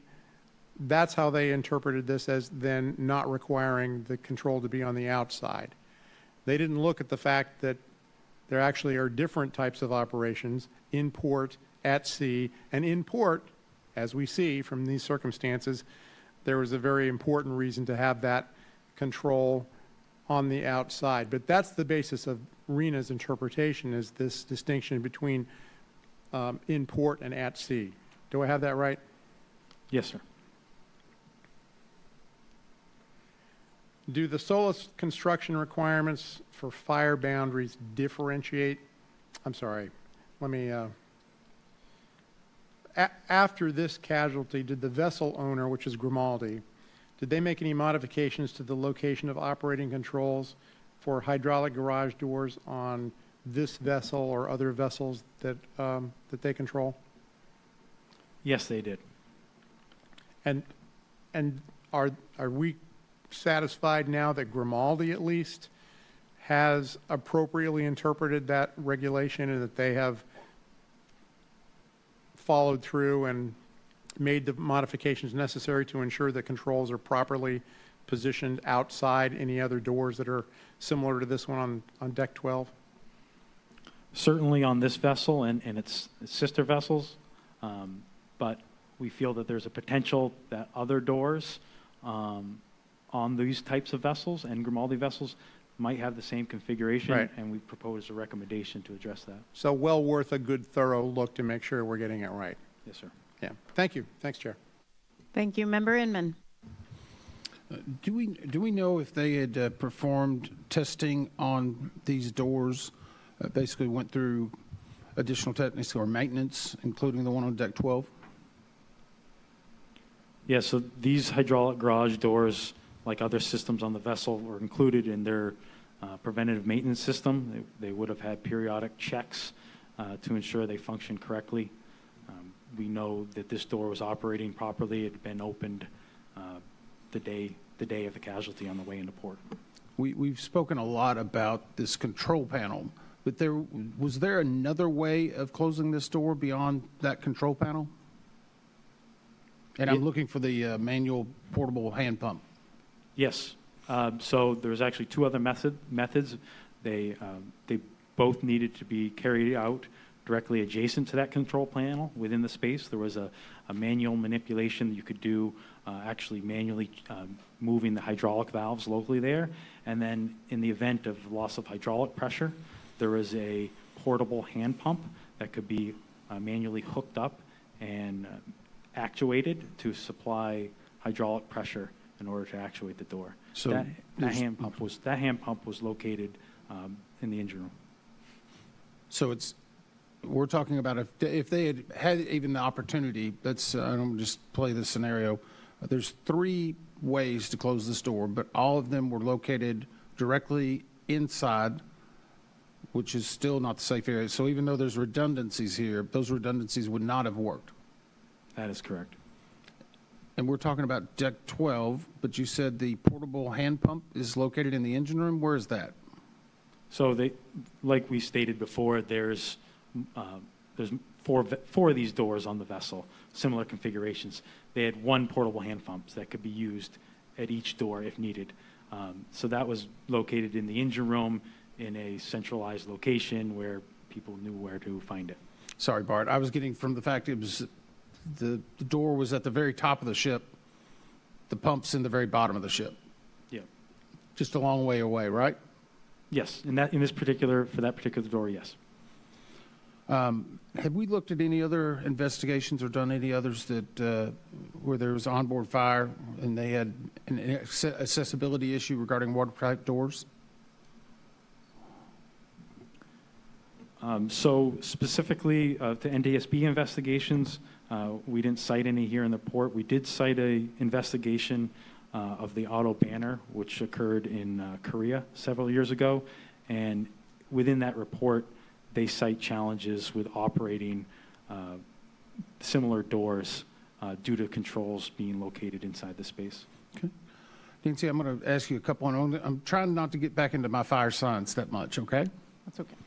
But a CO2 system is intended to remove the oxygen. A CO2 fire suppression is intended to remove the oxygen from that area. That is correct. The water curtain that was being sprayed was H2O. Correct. Which was hydrogen and oxygen. So in that case, the fire spray is actually inserting additional oxygen into the contained area? It is not. Okay. Can you explain why that would not be? This fire was not hot enough to split the molecule of water into hydrogen and oxygen. No fire in this scenario could do that. Just trying to make sure for the people who watch technically. That's why we use water on fires. Yes, ma'am. So CO2 systems are not only common in marine, are they used in other land-based locations? CO2 suppression systems? CO2 specifically, I've only run into one in all of my years of experience, and it was at a national lab, and they weren't even aware it was there because it had already been taken out of service and newer technology was put in service. Like I stated previously, the total flood systems you tend to find on land are halocarbon, FM200, halons, things like that, under the auspice that a lot of these spaces, one, have specialty electronics that you need to protect, so obviously they don't want water. And two, they often are manned, so therefore you want a system that people can evacuate out of in a timely manner and still have your suppression system start going off. In the case of a CO2 system, the space needs to be unmanned, and oftentimes is. So the whole thought is evacuate, seal, and put that CO2 in. Is it widely known in fire science or fire services that a CO2 system should have no individuals because oxygen is being taken out? It is very possible that a fire service would not being aware of these type of systems would know that. See, my time's up. Thank you, and we'll go through another round. I'm going to pick up on that. Were the firefighters aware that CO2 created a hazardous atmosphere and was immediately dangerous to life and health? In this case, the senior officers were told that by crew members that the CO2 system had been discharged and that they would have to use their SCBAs in order to enter the space. Were the firefighters themselves aware of the dangers?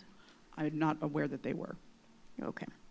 Were they aware that for the gas fire extinguishing system to function as designed and extinguish the fire, the space needed to be sealed off and remain sealed for many hours following the CO2 release? No, they were not. Okay. And what effect, one more time, did restarting the ventilation fans going in and out of the garage and running hoses into the garage decks have on the ability to put out the fire? It removed the remaining CO2 that was in the space out of that space and then introduced fresh air. Which delayed putting out the fire? Correct. It, in fact, fed the fire. And then how many days did it take to put out the fire? Extinguish it? 6. Roughly 5 days. Thank you. Vice Chairman Brown.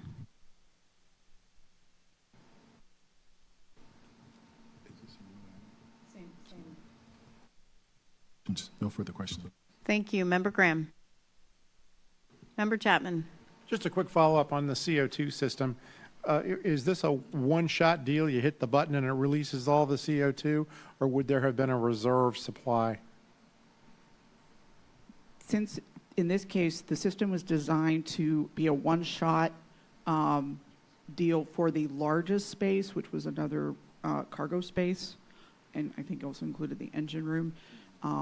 If the fire had been there, you would have gotten one shot, that was it. In this case, because Zone C was slightly smaller, there was a small reserve left over.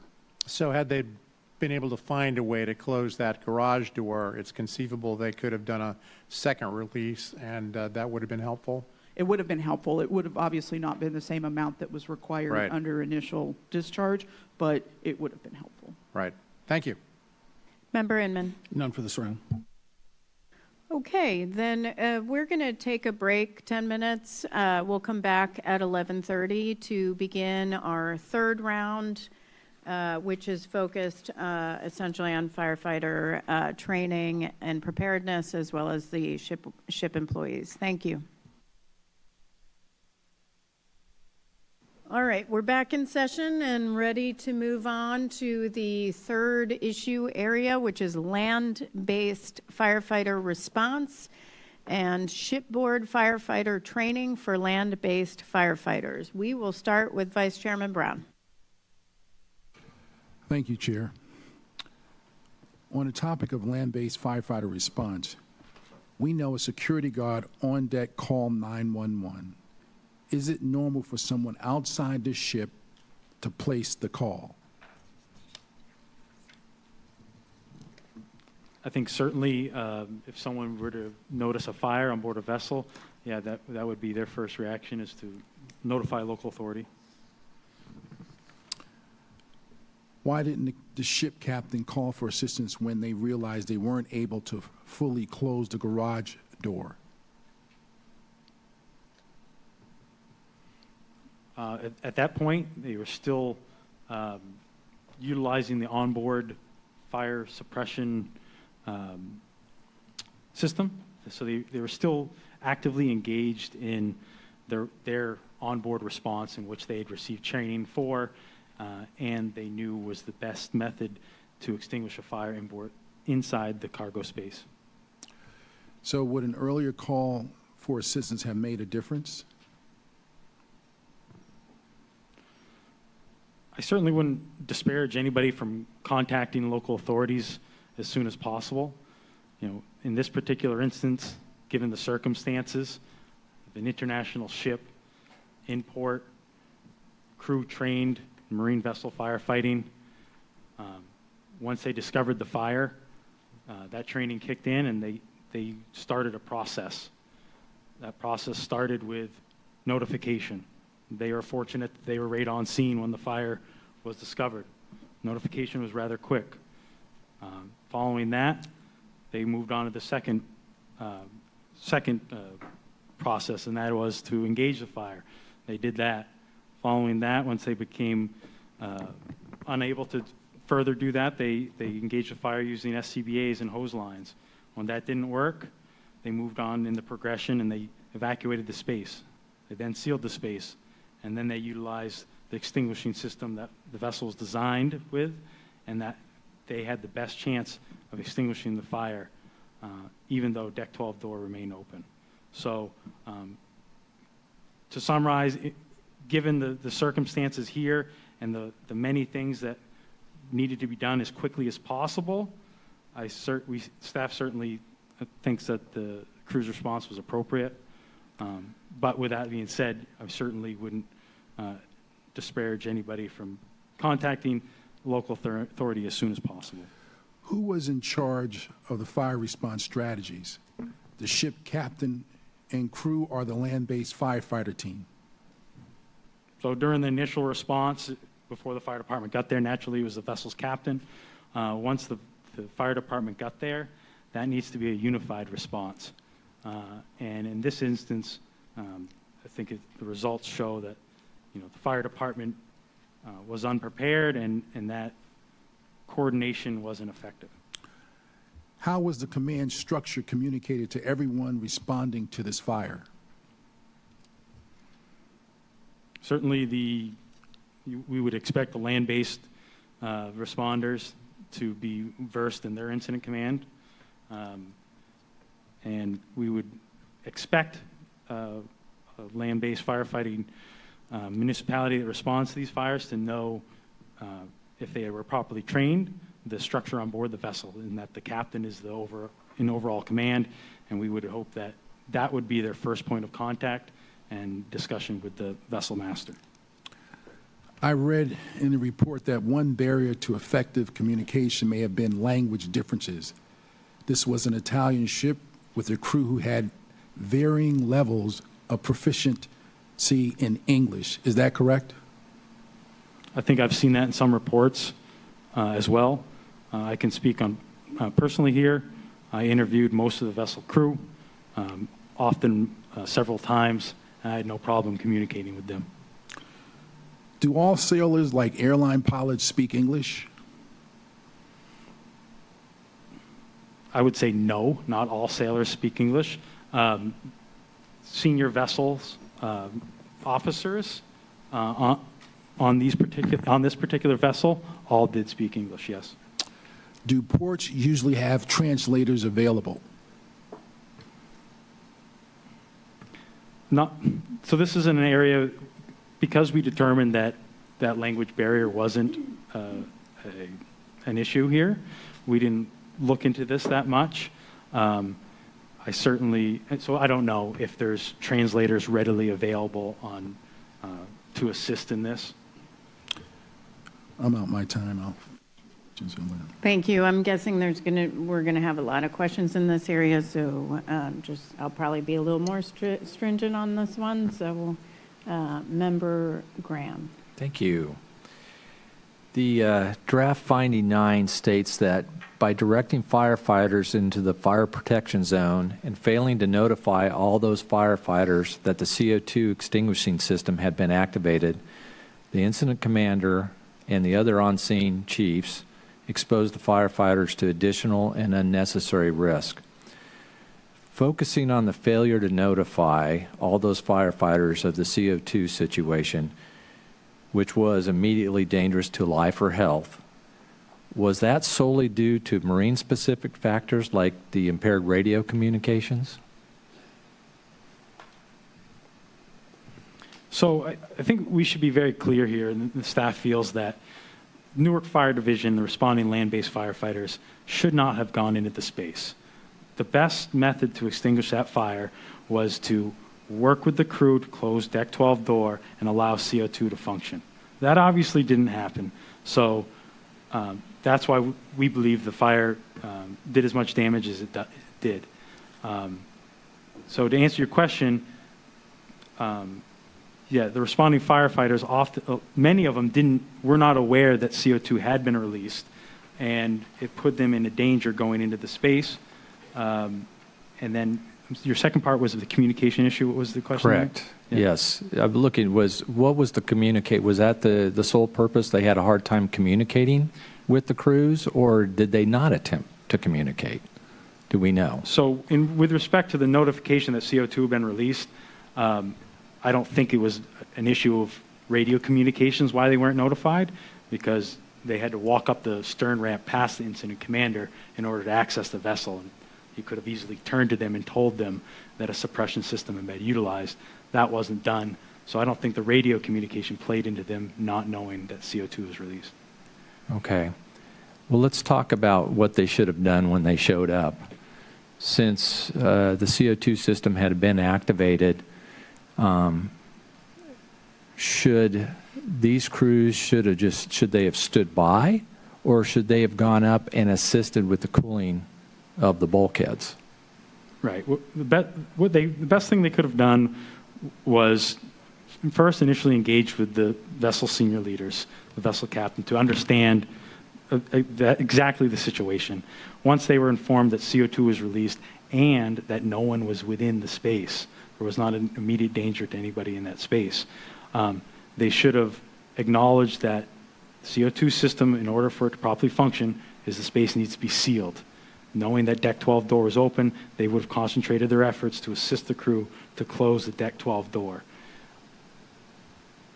Best case scenario, what they would have done is they would have done just that, and they would have been able to get the door shut, and the CO2 system would have extinguished the fire. Worst case scenario is that they would have done all those things. They wouldn't have been able to get the door shut. It would have remained open.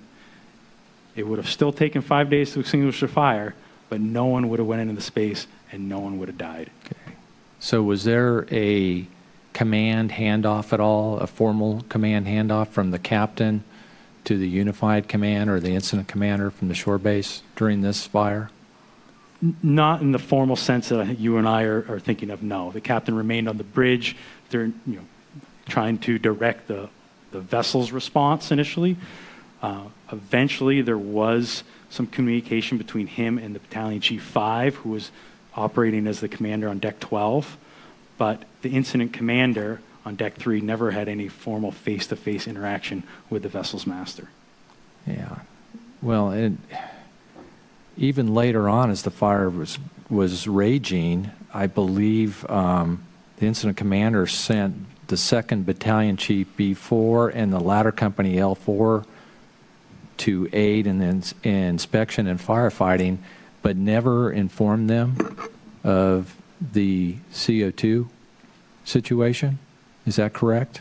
Yeah, that is correct. Battalion Chief 4 entered the vessel, climbed the ladder well, and actually opened the space to look inside. He wasn't wearing an SCBA at the time, and his breath was taken away. So it just sounds like there was a total lack of communication on the whole shore-based response. Yes, sir. Okay. My time's up. Thank you. Thank you. Member Chapman.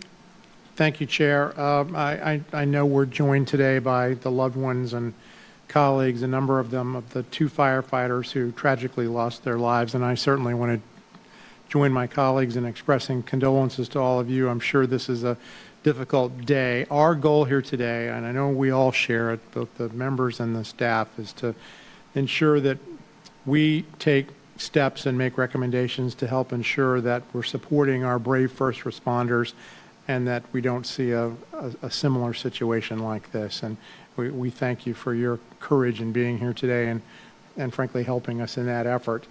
To our team, I want to ask, were you surprised by the lack of training or knowledge that the land-based firefighters had regarding shipboard firefighting?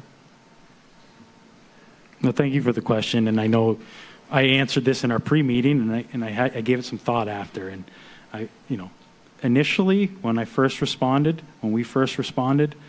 I assumed that a port the size of Newark, part of the 3rd largest port in the United States, would have a firefighting response that was robust in marine firefighting training.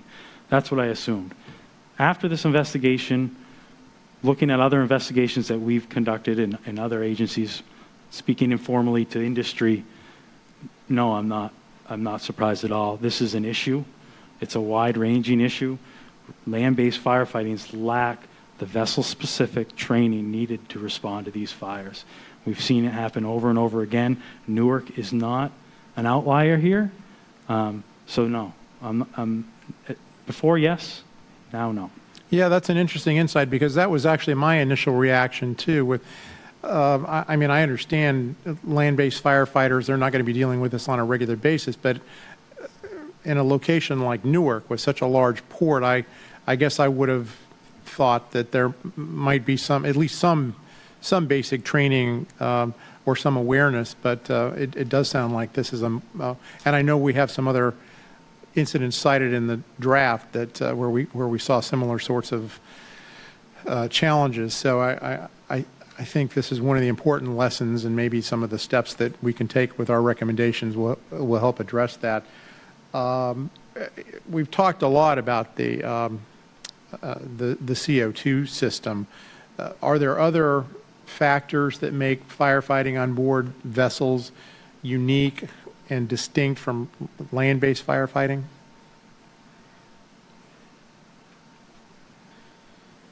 There are many. The layout of the ship itself, the design spaces like Zone C, in this case, cargo that was packed literally to the edges of the vessel with only a 3-foot path around the edges to allow for escape.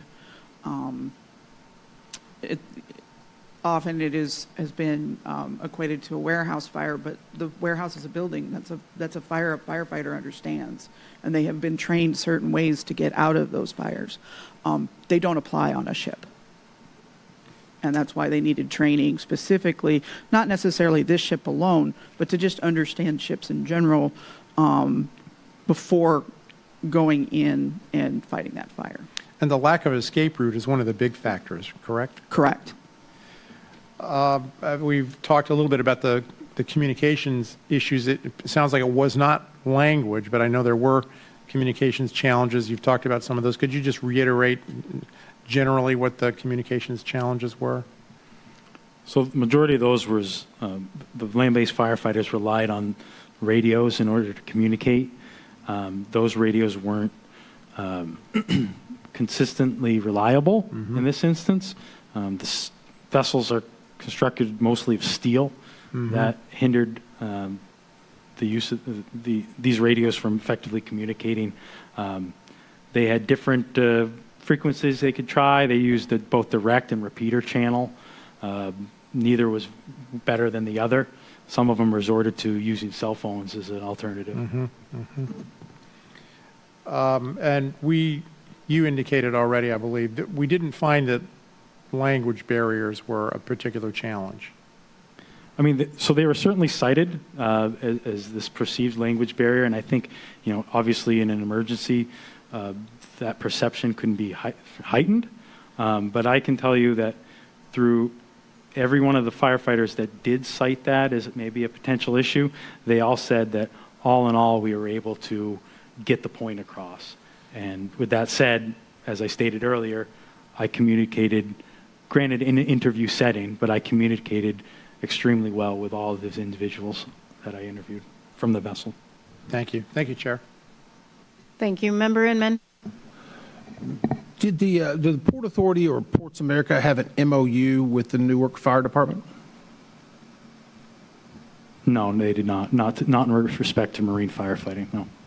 Would that be a common occurrence at other ports or other locations, or is there any industry standard for that, or is it just everyone does their own thing? I certainly know it's an effective tool, and I know it's one that's out there. Port of Virginia is one that utilizes one with their local municipalities that, similarly to Newark, those municipalities respond to fires within their port. It's an effective tool that they have. It opens up a clear line of communication with a point of contact in each department. Because of the specialized nature of marine firefighting, do ports sometimes employ their own fire departments or have specialists on hand? Yes, sir. We are aware of some ports that do have their own fire department. Why would a port not have their own fire department? I'd have to speculate on perceived need or financial availability, but I can state that many ports around this country, more than ports that have their own fire department, rely on local municipalities similar to Newark, and those function well. So would it have been, I guess, the Newark Fire Department knew that they would be responding if there was some type of marine issue. This didn't come as a surprise to them. No, sir. They had a company that was, I believe, roughly within 3 miles. That was the first responding company. They had responded to the port prior, just not to marine vessel fires. I think it was a hazmat and maybe a rope access rescue or something that they had responded to, but never. So they knew that they could be operating on the port and the potential for marine firefighting, right? Certainly, yes. So there's a standard, as I understand it, NFPA 1405, titled Land-Based Firefighters Who Respond to Marine Vessel Fires. Is that correct, Nancy? That is correct. Did the Newark Fire Department implement the NFPA 1405 for any of their responders? Not that we found during our investigation. One, the battalion chiefs, I believe, had training under 1405, but it would have been more than a decade prior to this fire. How big is the Newark Fire Department? Roughly? Roughly 600 firefighters. 2 people out of 600. And they were in the command structure. And so there's no guarantee that they would have actually responded based on the availability of battalion chiefs and others? Well, they were on scene, but again, they were under the ICS responsible for commanding the scene. And so, but after a decade, they both had said that they did not remember much of their training because no follow-up training or reoccurring training had happened in that amount of time. I'm going to turn to, we mentioned earlier, and just for the people that may be watching, we mentioned SCBAs, self-contained breathing apparatuses. The need for those if they were going to be entering where the COT system had activated. They are typically, as I understand it, combined with what are called PASS systems. Can you mention what a PASS system is and what it does? Yeah, so sure. A PASS system is basically an alarm that will sound on a firefighter that's not moving within a certain allot of time. I believe it's usually through 30 seconds. It's an audible alarm, and it can be silenced by movement of the pack. Do we believe passes were being utilized in this fire? They were, and the 2 firefighters that died in this casualty had them, and they were sounding when they were located. Okay. And for the self-contained breathing apparatuses that were being used, did we evaluate? I know different breathing apparatuses sometimes can have different lengths, different times, different capacity. Was there any review or evaluation? I know the firefighting part was handled under a different investigation, but do we have any evidence about that? Yeah, so Newark utilized the 30-minute air cylinder as a standard issue. So like you alluded to, we did work closely with our federal partners at NIOSH, Firefighter Fatality Prevention Program. They looked closely into this. They actually got with the manufacturer of the pack and analyzed some of the data that was retrievable from these particular packs. So yes, they utilized 30-minute air bottles, but just to underscore that any potential issue with the length of time of these air cylinders, I think would be negated, in our opinion, to the fact that we don't believe they should even have been in that situation in the first place. I'm out of time. Thank you. So we talked about the lack of training at the time. What have they done since, the Newark Fire Department? So post-casualty, they have sent all their firefighters to a Marine firefighting awareness class put on by a third party. That awareness class is basically a 4-hour classroom PowerPoint. There's no practical training involved. Yeah. Have you, I don't know if any of you have taken awareness training. I have hazmat, general awareness training, and operations level training under NFPA standards. Significant difference. One is basic familiarization. The awareness training is essentially what is it and who do you call? Who do you call? Yourself. You're 911. You need more. That's great if you're maybe a shipboard personnel or someone else, but not if you're the one responding. You have to have more advanced training. And certainly in this, in this draft report, we talk about NFPA standards. NFPA, the National Fire Protection Association, issues standards. They don't have the ability to require adoption of those standards or training to those standards, but they issue a standard that others can train to. So here you have Newark Fire Department who didn't have training before and now apparently has substandard training after 2 of their firefighters died, which to me is unbelievable. You know, I have to say, and just speaking on behalf of everyone that's up here, I don't know how many times we have investigated tragedy, and not just in Marine, but across all modes of transportation, where firefighters don't receive, the people who are the heroes, who are responsible for protecting life, are not trained to standards. And we lose, they lose their lives, others lose their lives. I mean, we just, member Graham went to East Palestine, and you had firefighters who were not prepared, didn't have the information or training, volunteer. We have to train firefighters, not just the top 2. And it's not just about, it's the people they're protecting, but it's also first and foremost protecting themselves. And so 3 or 4 hours of familiarization training isn't enough. You know, I'm going to hammer the Newark Fire Department. That's not enough for your personnel. You're going to end up with another tragedy on your hand. So what we're talking about is NFPA standards. There's 1005, standard for professional qualifications for marine firefighting for land-based fire trainers. It identifies minimum job performance requirements for land-based firefighters operating at marine firefighting incidents with the intent of ensuring that personnel are qualified. Areas of knowledge and skill requirements include general knowledge of marine vessel construction, critical.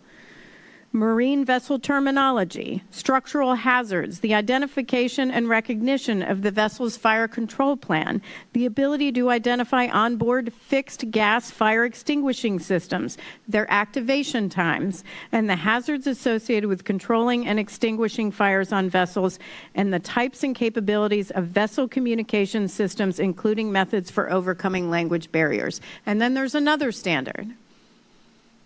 So I hope that Newark Fire Department leadership is listening. This isn't just a failure of communication. This was a failure of leadership. That's what this was. How does this compare to training that FDNY has? So FDNY also responded to this casualty later in the search and rescue operations. Through our interview and discussion with them, we've identified that they actually have a Marine division solely responsible for that Marine response. Within that division, they have a designated chief that oversees that division. They also have a simulator that they utilize in-house and is open to other municipalities that want to come and simulate in Marine firefighting training. Has Newark used that simulator, to your knowledge, since? Not recently. They can, though? At its cost, Yep. yes. Okay. What cost?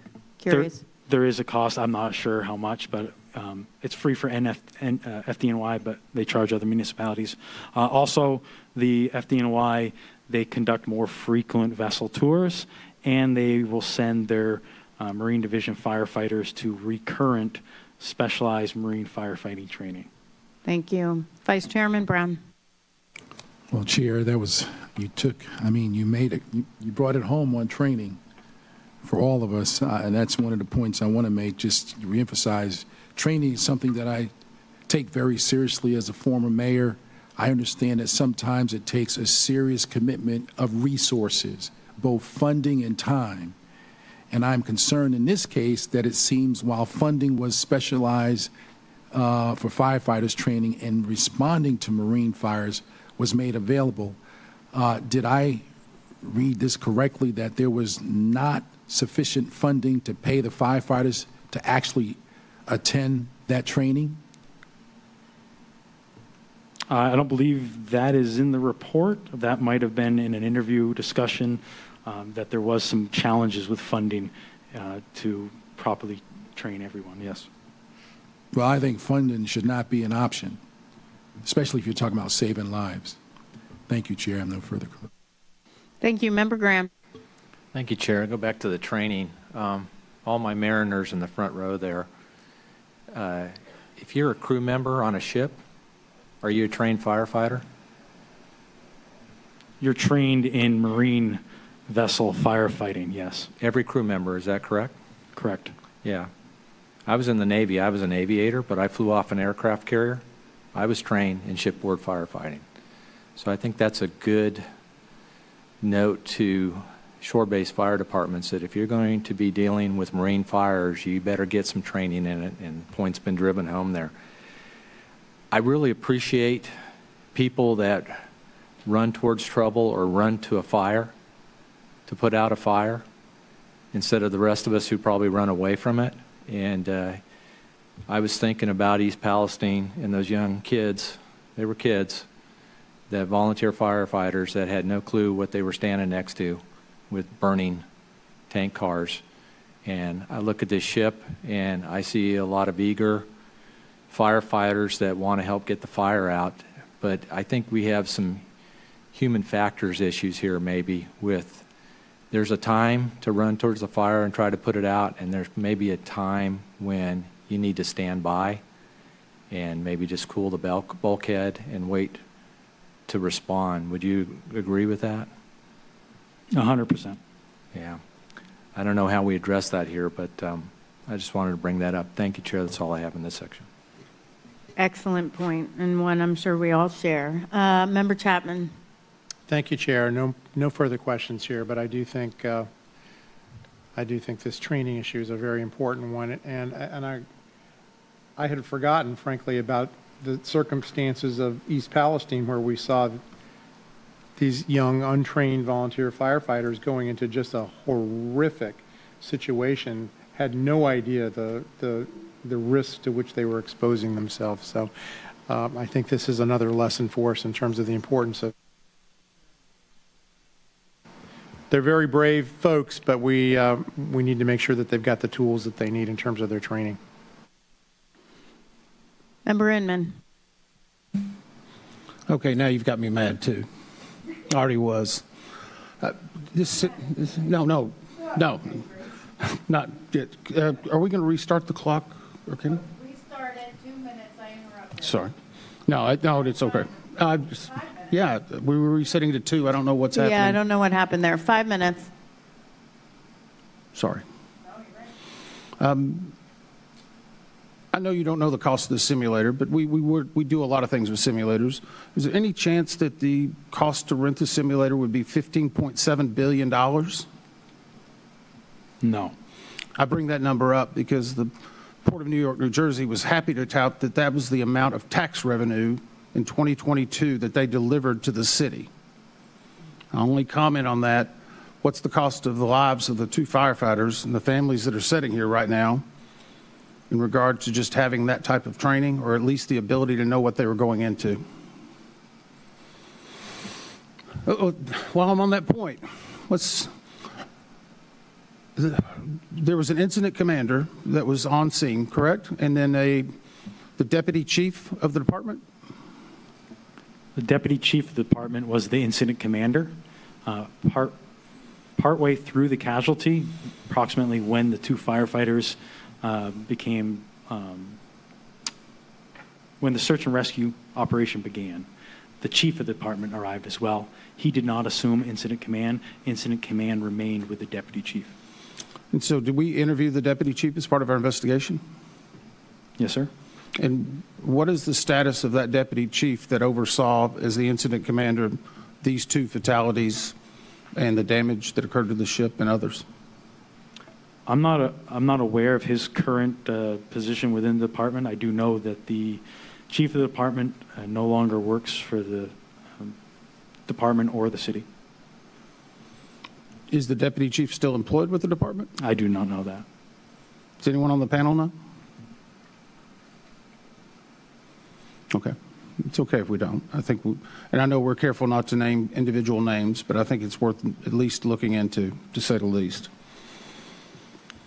We were talking about self-contained breathing apparatus a few minutes ago, and in the support material, it mentioned that the air truck that services Newark Fire Department was unavailable on the date of this accident. What role may have that played in making sure that the self-contained breathing apparatus or the proper equipment for those firefighters was available? So yeah, like you are correct, sir, the Cascade truck for NFD was out of service. We were told that it was out of service for maintenance. As previously stated, obviously we feel that they should never went into space and thus not have run into some of these challenges that did occur. But yes, once the casualty evolved, the availability of air was an issue. And certainly in that instance, you would want all your resources available and at the ready, especially an air truck. Yeah, and I think the availability of the air for those 2 firefighters was pretty damn important too. Sorry. Going back to NFPA, the NFPA 1500, which is the occupational standard, there's what's called a 2 in and 2 out rule, basically. You aware of that? Yes. Do we feel that that was followed in this instance? No, it was not. Now, would NFPA 1500 be something that would be just unusual for a department to train on, or for the command staff or battalion staff to be aware of? I would think it would be something they'd be aware of.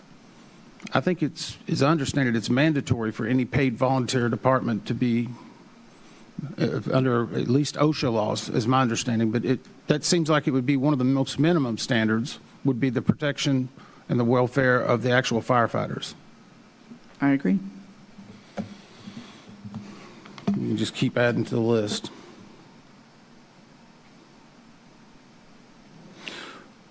Has the Newark City itself addressed any of this investigation?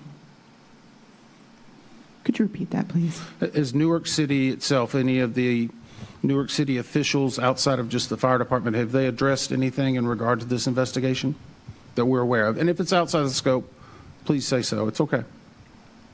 Yeah, that was outside our scope. I do know that they've made public statements initially after the casualty. Since then, the only communication we've had is with our party rep, and that's with the Newark Fire Division. Okay. I'm almost out of time.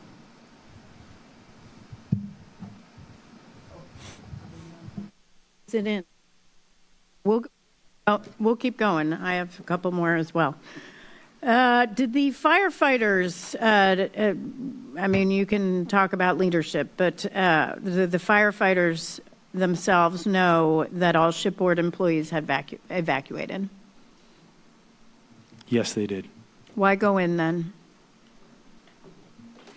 That is the question. Do you believe they should have? No. No. And I know the answer to this, but I do want to address it because I think others might read the report and ask the same questions.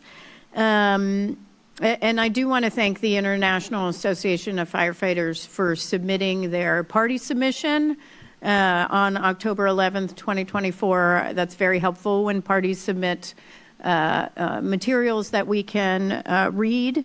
I just want to point to part of their submission, which talked about gaps in current practices, including immediate notification, failure to immediately notify the U.S. Coast Guard, local fire jurisdictions, and activate the vessel's response plan can result in delayed responses. And I think we all believe just generally that fires can grow and spread rapidly, and early intervention is critical in the case of a fire. And I just want to go through the timeline because, and again, I know and I agree where we're going to come out on this, but I think others will also question this. The fire began at about 2100. 24 minutes later, the Newark Fire Department Dispatch Center was notified of the fire, not by the captain, but by another. 27 minutes after the fire began, the vessel captain notified the Coast Guard, and as it states in Appendix D, that is the process. The captain will notify the local Coast Guard on a very high-frequency channel 16 only after they determine that the fire is reportable or exceeding the vessel crew's firefighting abilities. So the crew didn't do anything wrong there. They believed at that time that it exceeded their abilities, so now call in Coast Guard. We can talk about whether that should be, because I do have a question on that. But 27 minutes, that's when that occurred. 32 minutes after the fire began, the first company arrived on scene. The first Mayday call was at 22:22, and mutual aid wasn't called until 23:13, nearly 2 hours after the first fire department arrived on scene. Again, going back to the basics of shipboard firefighting, what I'm not, and Appendix D, what I'm not questioning is, you know, should the crew have done any differently? I think my question is, should that read differently? Should changes be made to when they call? I'm guessing most of this is written for when they're at sea, but you know, should changes be made to maybe when they're at port, call right away? What's the harm? I think the circumstances within this casualty don't necessarily support that, and that the vessel's crew response was timely in this instance. Their notification was appropriate. They knew who to call, the Coast Guard. They did call the Coast Guard. They called the Coast Guard prior to the complete release of CO2. I mean, it took 10 minutes to release the CO2. I think 5 minutes after they released it, he made the call. So before he even knew if it was going to be effective, he made that call because he was aware that, hey, this is our last chance to put out this fire. We can't do anything else. Well, and that meets the standard. I think my question is the standard adequate?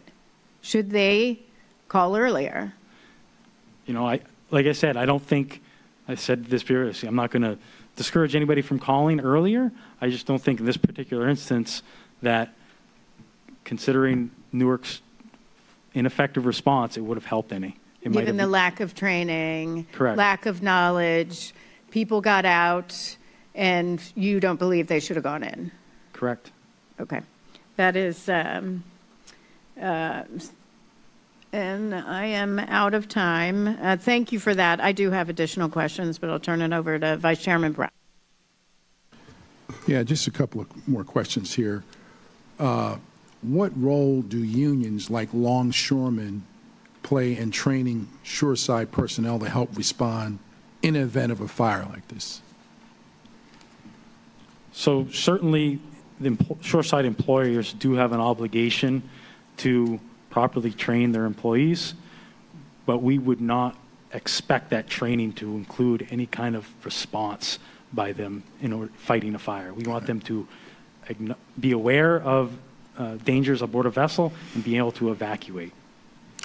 Is there an opportunity for the longshoremen or the merchant marine unions to help share information about this fire with their members?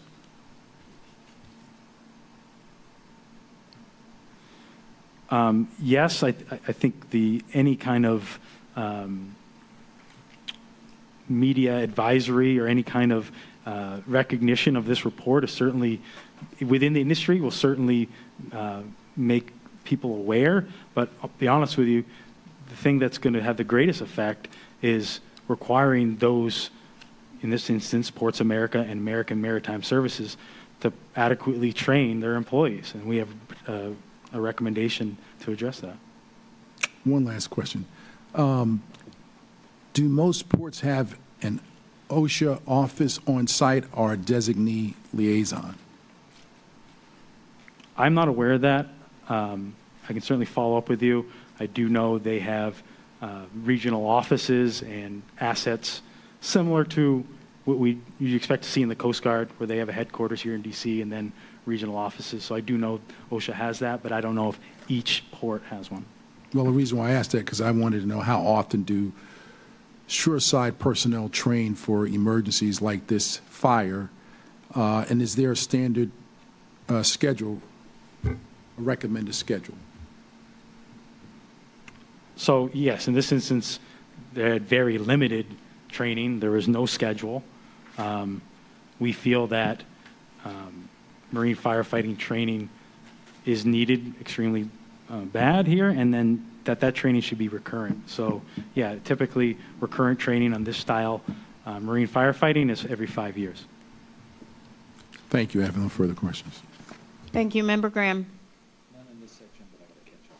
Great. Member Chapman. Likewise, Chair, no further questions here, but I do have a couple of catch-all questions.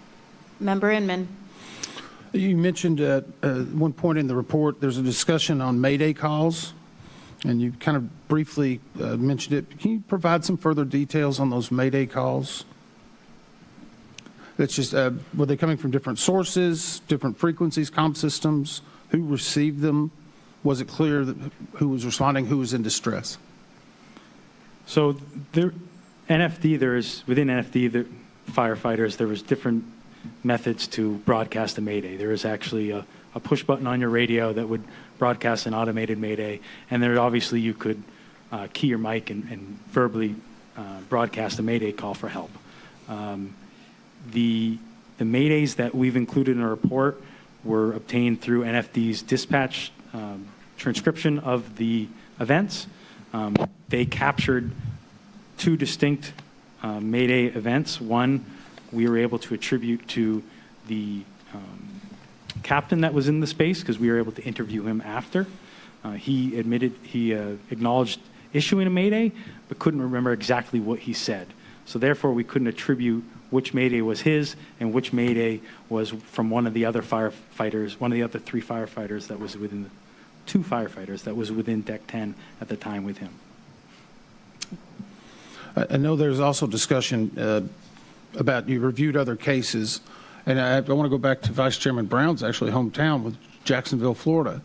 This was, I guess, 5 years ago when we investigated another Grimaldi ship and regarding used vehicles being loaded.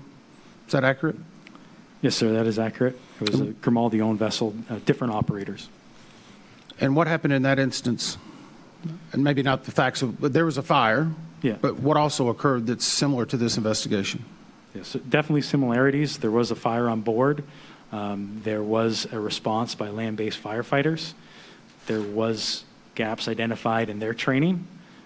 Following the casualty, they actually sent their firefighters to marine vessel firefighting training to help fill those gaps. I think 9 firefighters were injured, 5 of them very seriously. That is correct. Same situation, same high risk. I only go back to why is this happening in large cities, municipalities that know that they have very active ports?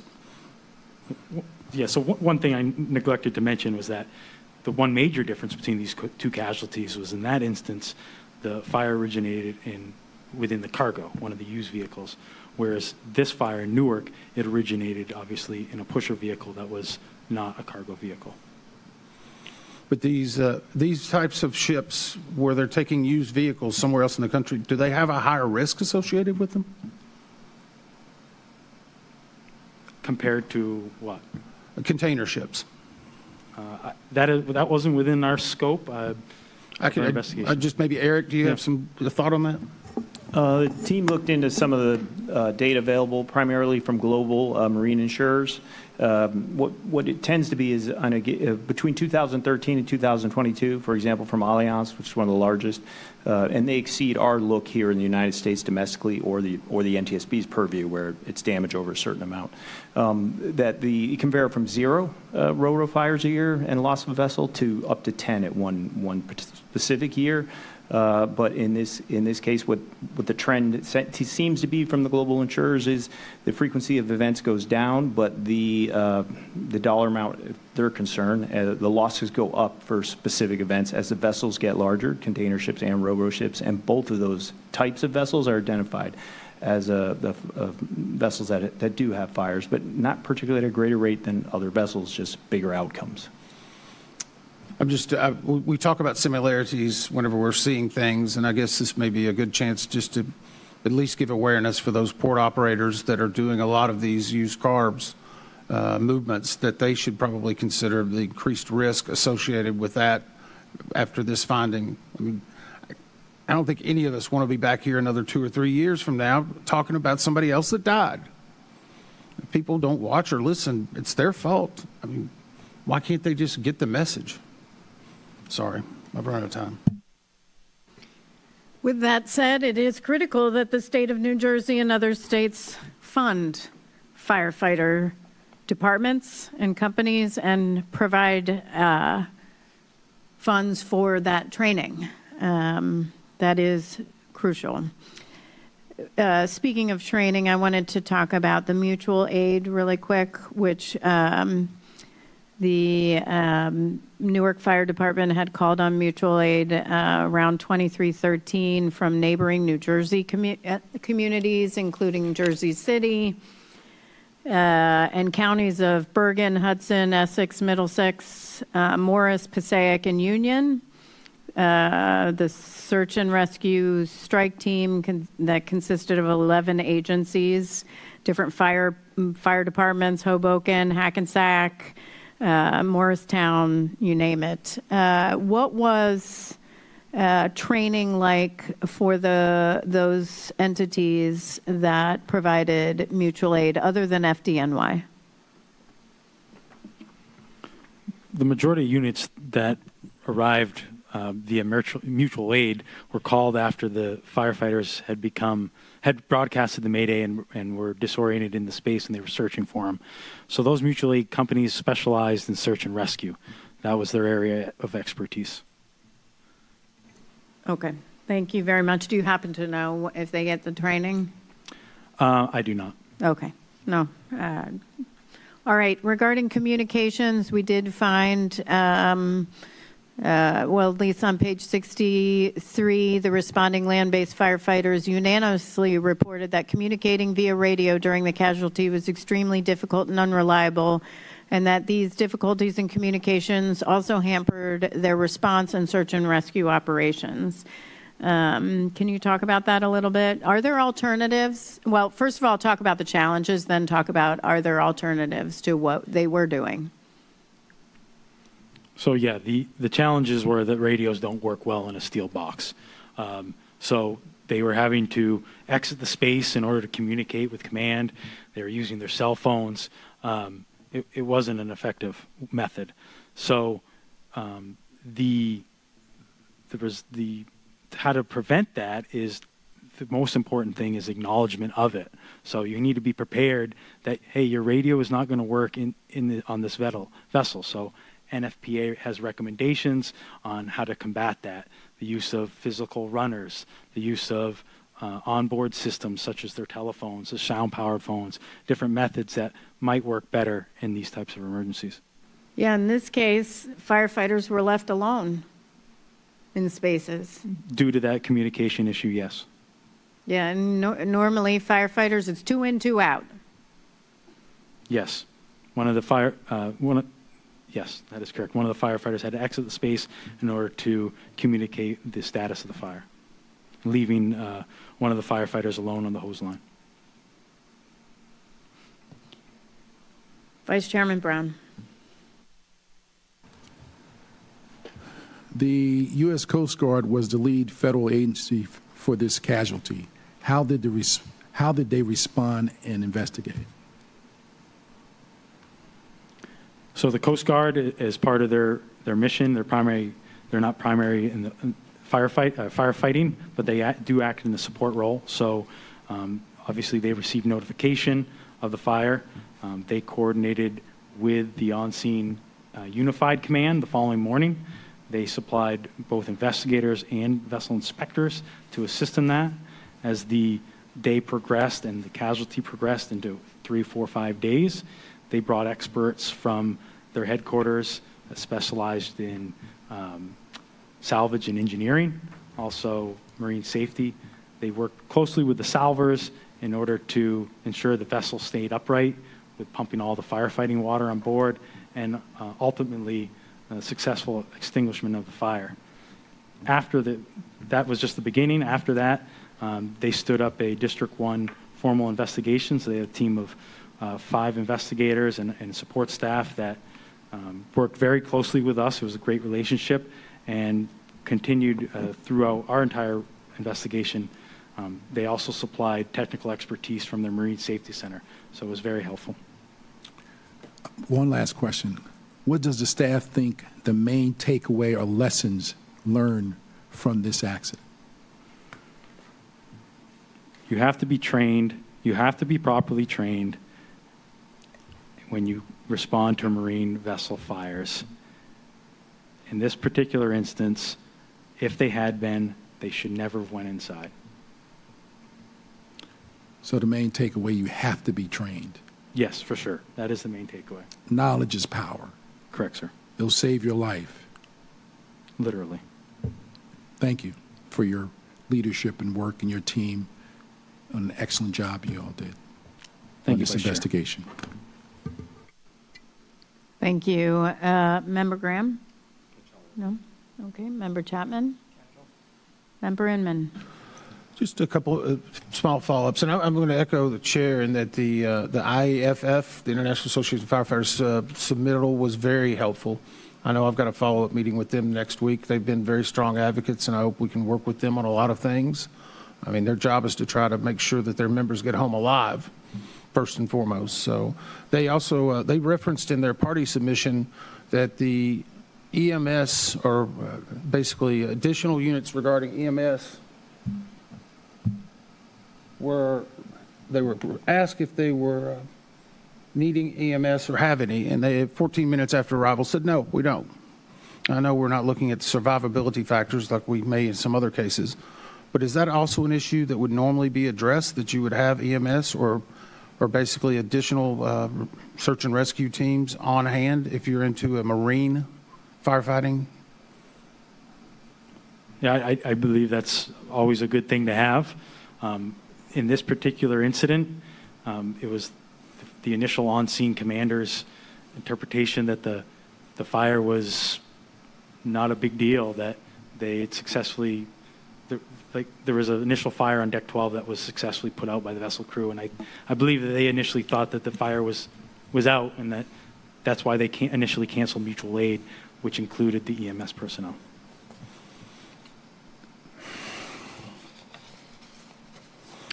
I'll wait for the catch-all. Thank you, Member Inman. And I do want to say, I'm not sure a lot of people are aware, but then the International Association of Firefighters, I also have to give them credit because they actually reached out to me after this occurred and asked if they could be a party to the investigation. And I put them in touch with Morgan Terrell at the time, because that's not our call, that's yours. But they knew that there were problems with training and problems with what occurred, and I really appreciate their outreach and their work with us and others, the National Volunteer Fire Council and so many others. Okay, so we're going to go to a round where we ask questions outside of these three key safety issue areas. So we will start with Vice Chairman Brown. No question. All right, Member Graham.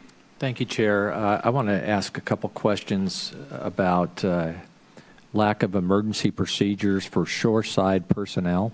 I think there is a safety issue here. Beyond the minimum regulatory requirements, do we have any examples of what a good emergency action plan would look like from other marine terminals and longshoring operations? We don't have a standard example. Our standard would be the regulation that sets the minimum. In this particular instance, they didn't have that. Okay. Do we know any other port that might have a good one that you're aware of at this point? Not that I'm aware of. Okay. The proposed finding 14 says, quote, the lack of emergency procedure that contained a muster area or training, unquote, was an issue. However, when I don't see muster location or muster point in the regulations cited in recommendation number 11, this is what I talked to the team about yesterday afternoon, that 29 CFR 1917-3 and 3 and 29 CFR 1918.1, those regulations do require things such as emergency escape procedures and emergency escape route assignments, and also procedures to account for all employees after an emergency evacuation has been completed. So regarding finding 14, was the lack of a muster area, was that a specific issue in this case? Just a lack of a muster area for shoreside personnel? Or was it a lack of escape procedure and accountability procedures? It would be the latter. The latter, yeah, the accountability procedure. So if we look at finding 14, the way it is written right now, it doesn't really feed recommendation 11 per the regulation. So I think there's a little bit too much of a daylight between that. That's why I worked with you yesterday, and I'm going to propose an amendment to finding 14 for that. So thank you, team. Thank you, Member Graham. Member Chapman. Thank you, Chair. Folks who aren't familiar with our marine investigations may not be aware that we work cooperatively with Coast Guard, typically on these, certainly on these major investigations. And in fact, I think in this one, the Coast Guard was actually the lead agency on the investigation. Is that correct? Yes, sir, that is correct. What is the what's the status of the Coast Guard investigation? What do we anticipate in terms of their final report? Have they released any interim recommendations? And also, could you just talk a little bit about the investigative hearing that was hosted by Coast Guard? Sure. So they did sponsor an investigative hearing that took place locally up in New Jersey, January of last year. NTSB, Nancy and myself participated in that. We interviewed many people that were involved in the casualty and gained a lot of factual information. Following that, our team kind of parted ways with the Coast Guard team. So in that sense, our factual information is very similar. Our analysis may differ some. I do know that their report has been finalized, but it's in the process of review right now. So I don't have a timeline on when that will be published. I do know that the Coast Guard has, as previously referenced, did issue a safety alert that captured and highlighted many of the issues that we've discussed here today. Great, thank you. And I know our relationship with Coast Guard is very good, and you all work with them regularly, and I know that that working relationship is strong.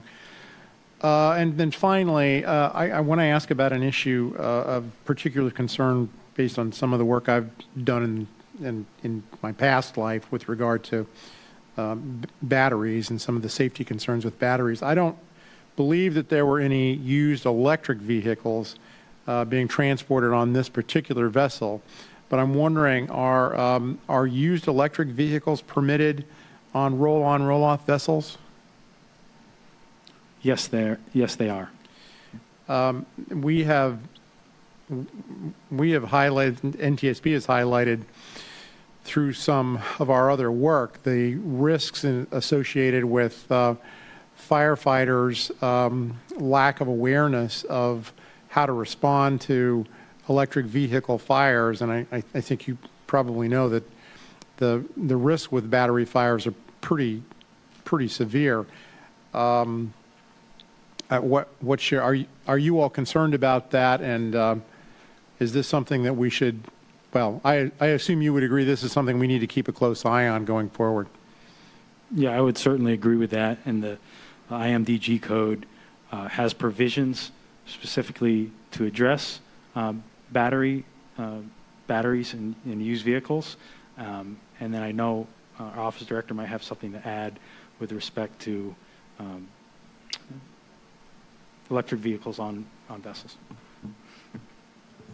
I don't have much to add, but I'll just add that we've had we are investigating currently a cargo fire with lithium-ion batteries, in this case power generation batteries for shoreside facilities, backup batteries, large batteries. Yeah. That's ongoing work. We might be bringing that to the board. And also that there's great interest in the international shipping community and here in the United States regarding firefighting systems, and Nancy may even have more information, of course, for electric vehicle transport on large ro-ros like this, because it is known to be a different animal, so to speak, in a firefighting sense. And so that is ongoing.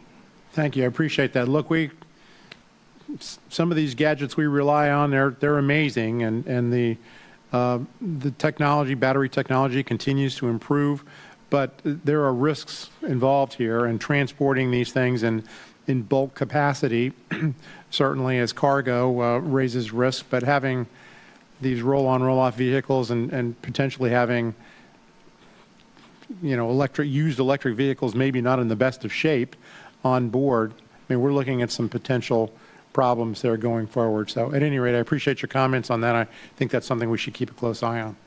Thank you, Chair. Thank you, Member Chapman. Member Inman. You touched earlier, we were kind of talking about other ports that might have MOUs with their fire departments. Can you give me an example of a good relationship between a port and local municipalities? So the Port of Virginia is a good one. They actually assisted us in some of the initial interviews that we conducted because they did have some experience here. They rely on local municipalities to respond to vessel fires within their port. They have a specialized team that, with specialized equipment, the port actually buys a lot of the equipment, and they allow the municipalities to use that equipment. It's housed at the municipality's building. They have recurrent training. They actually sponsor marine vessel firefighting training annually for other municipalities to participate in. I know the FDNY goes to this training. There actually is international partners that go to it as well. Like previously stated, the Port of Virginia has MOUs with these municipalities. So there's really a good example of how a port without a permanent fire company interacts with municipalities that respond to their port. So it's not a novel or new concept that in order to have the port work with the local fire department? No, it is not. Okay. Going back to one of the other party submissions, I noted Port America actually submitted potentially an edit, and they quote said, "Every longshoreman received all training necessary to perform their jobs." So it sounded like, I believe, that they may have outsourced their training to the New York Shipping Association. Is that common or uncommon? My experience, obviously with this accident, it seemed common, yes. Do they have adequate training to be able to respond or understand for the use of, say, fire extinguishers, emergency response, emergency notifications? So Ports America, they did have an emergency evacuation plan and some modest training, but it was for their brick and mortar structure there at the port. So it was an evacuation plan to get out of an office. So they had a plan to save the lives of their employees, but not the firefighters or the other people on the ship? I would say they didn't have a plan for evacuating vessels, no. Is that unusual? In my opinion, it seems unusual, yes. And this operator is working in multiple different ports across the United States? Yes, they are. We only look specifically at this port with respect to that policy and procedure, which is a OSHA regulation. Okay. That's all the questions I have on this, but I do want to, I guess, ask one or two other general questions. I've tried to do this at every board meeting just to emphasize the fact that while these are very important issues and we hate the loss of any lives, there's a lot of other investigations that are going on that may not get the same prominence of having a board meeting and being publicized. So if it's okay, I'd like to ask, Brian, can you tell me how many investigations the NTSB did last year and how many we have open currently? I don't have the number last year in front of me, but current ongoing investigations, I just checked this morning, we have 1,036 current ongoing across, that's aggregate for all the modal offices in the NTSB. 1,036 open investigations? Currently, yes. And that could have changed in the last hour or two. True. Eric, how many has Marine worked this past year and how many do they have open? Member Imnan found this just to get some updated numbers yesterday. We have 71, 72 if you count international investigations open at this time. We got 63 new cases in calendar year 24, and we've completed 16 this year. A lot of work for a very small division. How many people are working in Marine right now? We've got a staff of 12 investigators, sir, and 22 total individuals. Most here today. Thank you for your work. I know these are not easy to prepare for, but I know you're also continuing to do all the work for all the other investigations for those who may be watching, because it's important to every person. So thank you. Thank you. Ms. Catania, I was speaking earlier before this meeting about this is really the first step of safety change for us, and we have a number of safety recommendations we'll consider and move forward today. Can you talk about what next steps are? This is not the end for the NTSB, so can you talk about that a little bit?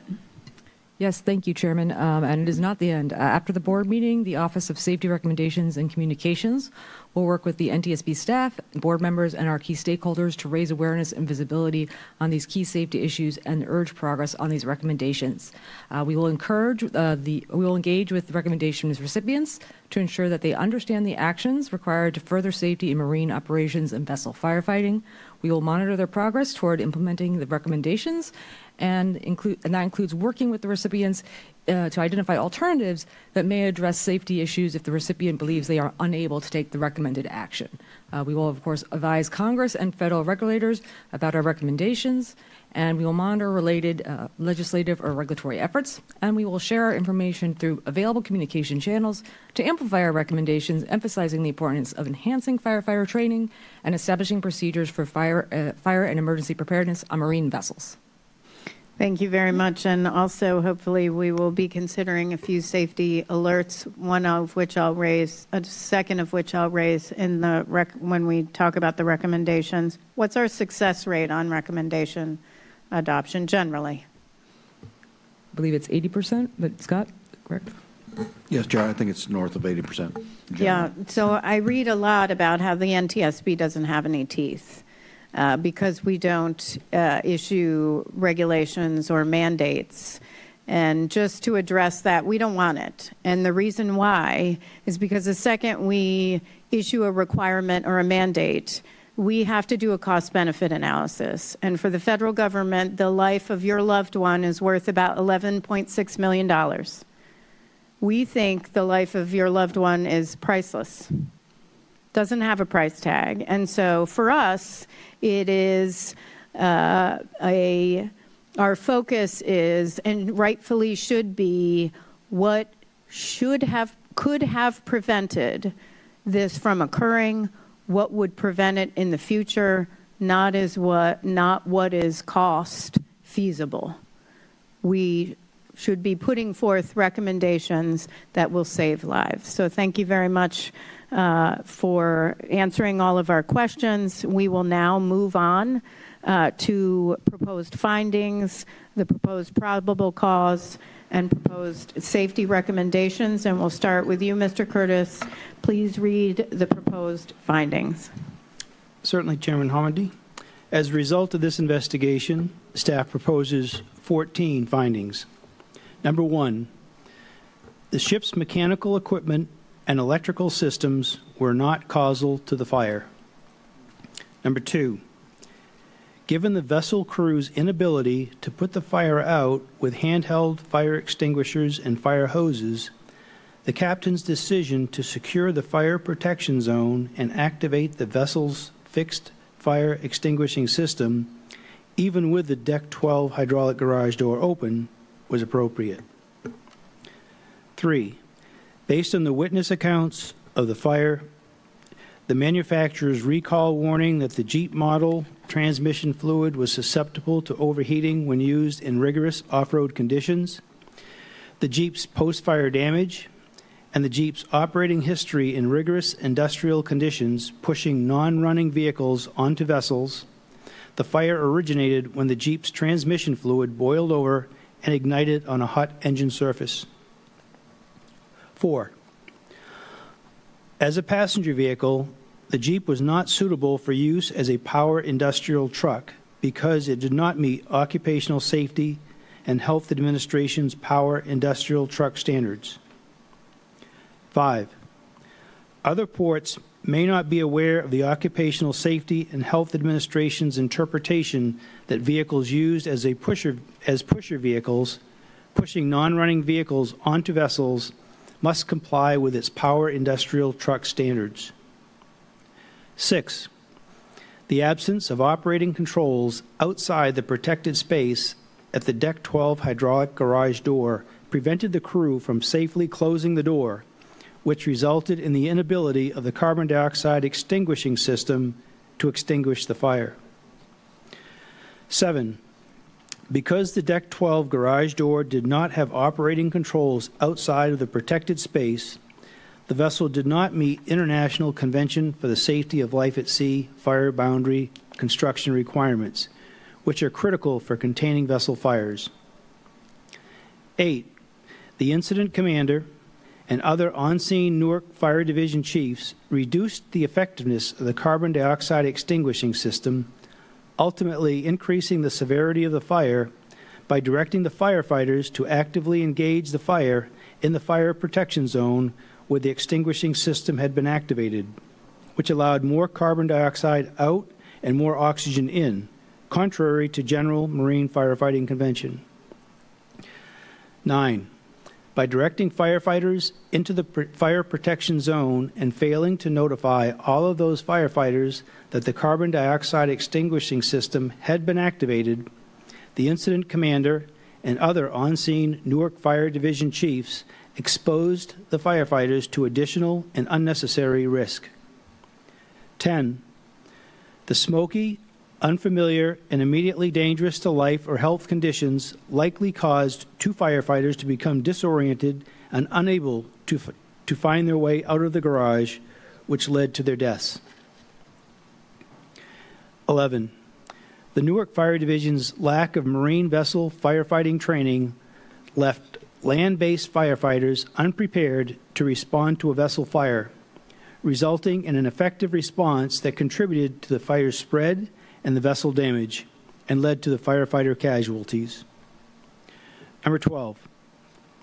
Awareness of the Grande Costa D'Avorio fire and its associated firefighting challenges would help other land-based fire departments identify necessary changes to improve the effectiveness of their shoreside vessel fire response. Number 13. Considering the Newark Fire Division's lack of marine vessel firefighter training, the Port Authority of New York and New Jersey could improve safety and achieve better outcomes when fires occur by working in advance with local municipalities to coordinate vessel firefighting response preparedness and training. And number 14, the lack of an emergency procedure that contained a muster area or training for Ports America or American Maritime Services employees in the event of a fire or emergency on board a vessel increased the risk to life or injury to the shoreside workers. Chair. Thank you very much. Appreciate the work staff on the findings. Is there an amendment to the findings? Member Graham. Thank you, Chair. I circulated this late yesterday afternoon. I move to amend finding 14 to read, the lack of an emergency procedure providing a way to account for all employees after an emergency evacuation, comma, such as a muster area, comma, and the lack of training for Ports America or American Maritime Services employees in the event of a fire or emergency on board a vessel, comma, increase the risk to life or injury to the shoreside workers. Thank you. Is there a second? I'll second, Chair. Thank you, Member Chapman. Member discussion, recognizing Member Graham first. Thank you, Chair. I think the big thing here is this finding feeds recommendation 11, which specifically talks about the regulation, and out of the regulation, it really doesn't talk about a muster area, but it talks about procedures to account for all employees after an emergency evacuation, and that was really what's in play here, and I think we want to leave it open enough for alternate means of compliance here as far as accountability, not just a muster area. Thank you. Other members wishing to be recognized? Okay, great. Staff position on the amendment. Staff has had the opportunity to discuss, Chair, and we concur. Wonderful. No other comments? Council, will you call the roll and tally the vote? Yes, Board, if in favor of the amendment to the finding, say aye. If opposed, say nay. Vice Chairman Brown. Aye. Member Graham. Aye. Member Chapman. Aye. Member Inman. Aye. Chairman Homendy. Aye. Chairman, the tally is 5 in favor of the amendment. Wonderful. Thank you. Any other amendments to the proposed findings? All right. Is there a motion to adopt the findings as amended? So moved. Second? Second. Wonderful. Thank you. Any discussion? No discussion. Council, can you call the roll and tally the vote? Yes, Chairman. Board, this is a vote on adopting the findings as amended. Please say yea or nay. Vice Chairman Brown. Yay. Member Graham. Aye. Member Chapman. Aye. Member Inman. Yay. And Chairman Homendy. There's a lot of different responses there. What did But you all ask positive. for? Well, yay or aye, either one, I'll take it both. Yes. That is my vote. All right, Chair, that's 5 in favor in one way or another of the amended findings. Thank you very much. Mr. Curtis, can you read the proposed probable cause? Staff proposes the following probable cause. The National Transportation Safety Board determines that the probable cause of the fire aboard the roll-on, roll-off container vessel Grande Costa D'Avorio was Ports America's use of a passenger vehicle as a pusher vehicle in an industrial application for which it was not intended, which led to the vehicle's transmission fluid overheating, boiling over, and igniting on a hot engine surface. Contributing to the fire's duration and severity was the absence of operating controls on the outside of one of the vessel's fire boundary garage doors, which prevented the crew from safely closing the door and directly led to the ineffectiveness of the fixed gas fire extinguishing system. Also contributing to the severity of the fire was the Newark Fire Division's lack of marine vessel firefighting training, which resulted in an ineffective response and led to the firefighter casualties. Chair? Thank you, Mr. Curtis. Are there any amendments to the proposed probable cause? Any discussion? All right, we will move to roll call and tally. Okay, Chairman. Board, this is a vote in favor of the probable cause as presented. Let's go with aye if you're in favor this time. Vice Chairman Brown? Aye. Member Graham? Aye. Member Chapman? Aye. Member Enman? Aye. And Chair Hamady? Aye. 5 in favor, Chair. Wonderful. Did I ask for a second on that? Did I? Yes, you did. Okay, good. I'm just making sure. Sorry about that. And then we're going to move on to the recommendations. Could you read, Mr. Curtis, the proposed recommendation? Certainly. As a result of this investigation, staff proposes the following 11 new safety recommendations.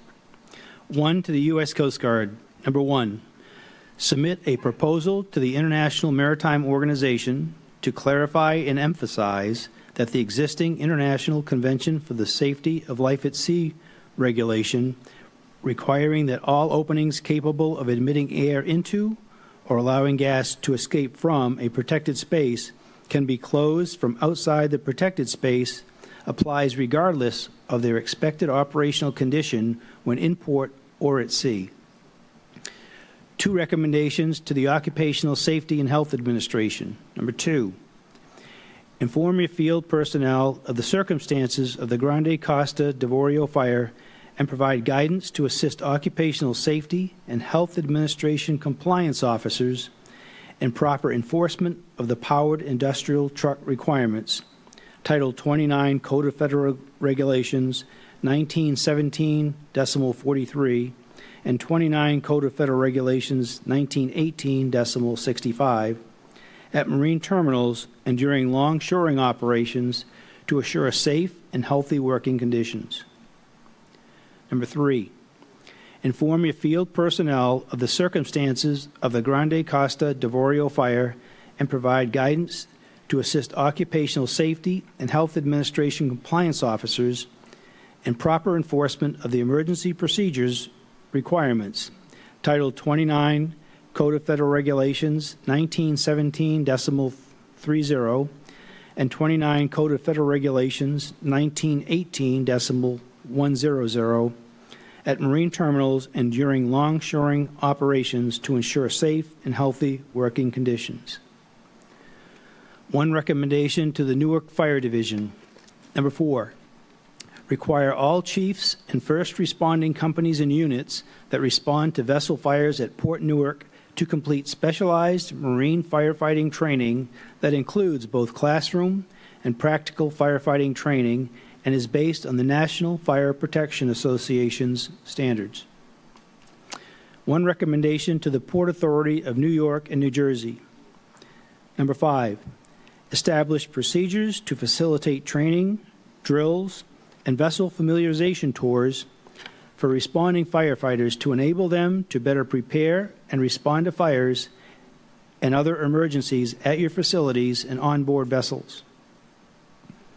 1 recommendation to ARENA Services. Number 6, revise your procedures for review and approval of vessel plans to ensure compliance with International Convention for the Safety of Life at Sea by requiring that all openings capable of admitting air into or allowing gas to escape from a protected space can be closed from outside the protected space regardless of their expected operational condition in port or at sea. 2 recommendations to the American Association of Port Authorities.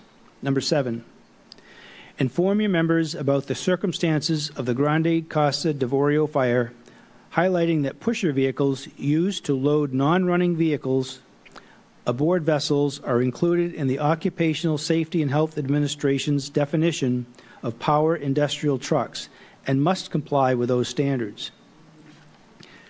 Number 8, inform your members of the circumstances of the Grande Costa D'Avorio fire and encourage them to establish procedures with local fire departments to facilitate training, drills, and vessel familiarization tours for responding firefighters to enable them to better prepare and respond to fires and other emergencies at port facilities and onboard vessels. 1 recommendation to the International Association of Firefighters, the International Association of Fire Chiefs, and the National Volunteer Fire Council. Number 9, advise your members of the circumstances of the Grande Costa D'Avorio fire and encourage those members that may respond to marine vessel fires to identify any gaps in their training for marine vessel fires and familiarize themselves with available resources, such as the National Fire Protection Association firefighting standards. 1 recommendation to Grimaldi Deep Sea. Number 10, inventory all your vessels to identify all openings that are part of a fire boundary and modify the vessels as necessary so that the openings are capable of being closed from outside the protected space. And 1 recommendation to Ports America and American Maritime Services. Number 11, develop policies for fire and emergencies on board vessels per Title 29 Code of Federal Regulations 1917.30 and 29 Code of Federal Regulations 1918.100 to include accounting for shoreside employees and train employees on what to do in the event of a fire or emergency on board a vessel. Chair. Thank you, Mr. Curtis. Are there any amendments to the proposed recommendations? I have 1 amendment to recommendation 4. It's on my page 99. That would, and I know that you had 1 version. I hope you have the most recent version with staff's input. It would read, require all chiefs and first responding companies and units that respond to vessel fires at Port Newark to complete specialized marine firefighting training that includes both classroom and practical firefighting training and incorporates the National Fire Protection Association's marine firefighting standards. Is there a second? Second. Thank you. And just for opening it up for discussion, I thought this was a great recommendation, and I think other board members had comments on this recommendation, which I strongly supported. I was a little bit concerned that the way it's drafted is based on NFPA standards, is a little too loose. It should be the adoption of the standards. And I know I went with in compliance first in my first draft, but in speaking with staff, they preferred incorporates the standards. And, I'm sure when we get to staff response, you can talk about that. But I do think it's important that it's based on NFPA, not based on, that incorporates NFPA standards. Others for discussion? Actually, I have 1 question for you. Now, Sure. I agree with your recommendation, and it came up based on something staff mentioned earlier. Would you consider taking out at Port Newark? And the reason I bring that up is there's an MOU with, obviously, New York Fire Department and others. If they do begin training and taking on marine training, if they're responding to another locale under an MOU or a mutual aid agreement, it might be more helpful if they're responding to vessel fires. I don't know if that changes the nuance too much, but does that make sense? Yes, I just want to give staff a second to think about that. And I apologize, it just came up when we were rereading it.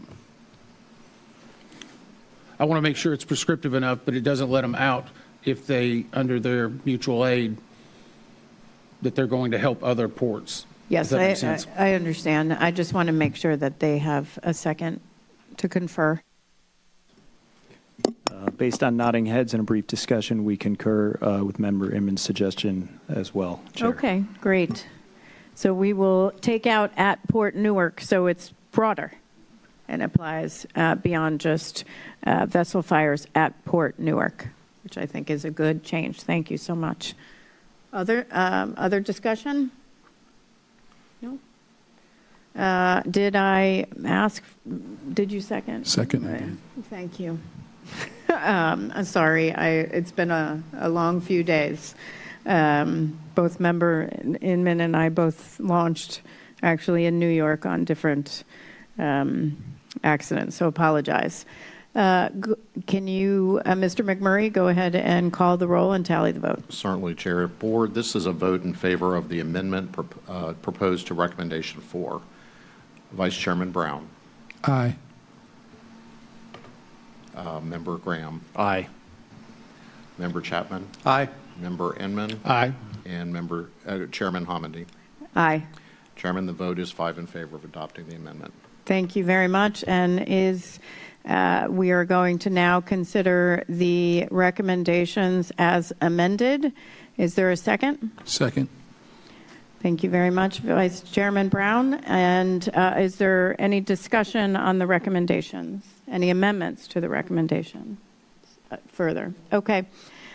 Just one bit of discussion before we adopt them. I had mentioned I would like staff to consider, and just looking at the one to the American Association of Port Authorities, it would be great. We'll get this out, but it would be great if staff would consider, I'm certainly not going to direct it, but would consider a safety alert on the power industrial trucks. I'd also love for you to consider a safety alert on the need to ensure fire departments and firefighters are trained according to what they're responding to, whether it's to the states, local authorities, or port authorities. I do think that's important. We certainly don't ever want to see another loss of a firefighter. And so I think anything we can do to emphasize that would be helpful.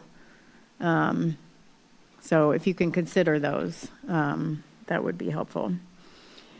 All right. The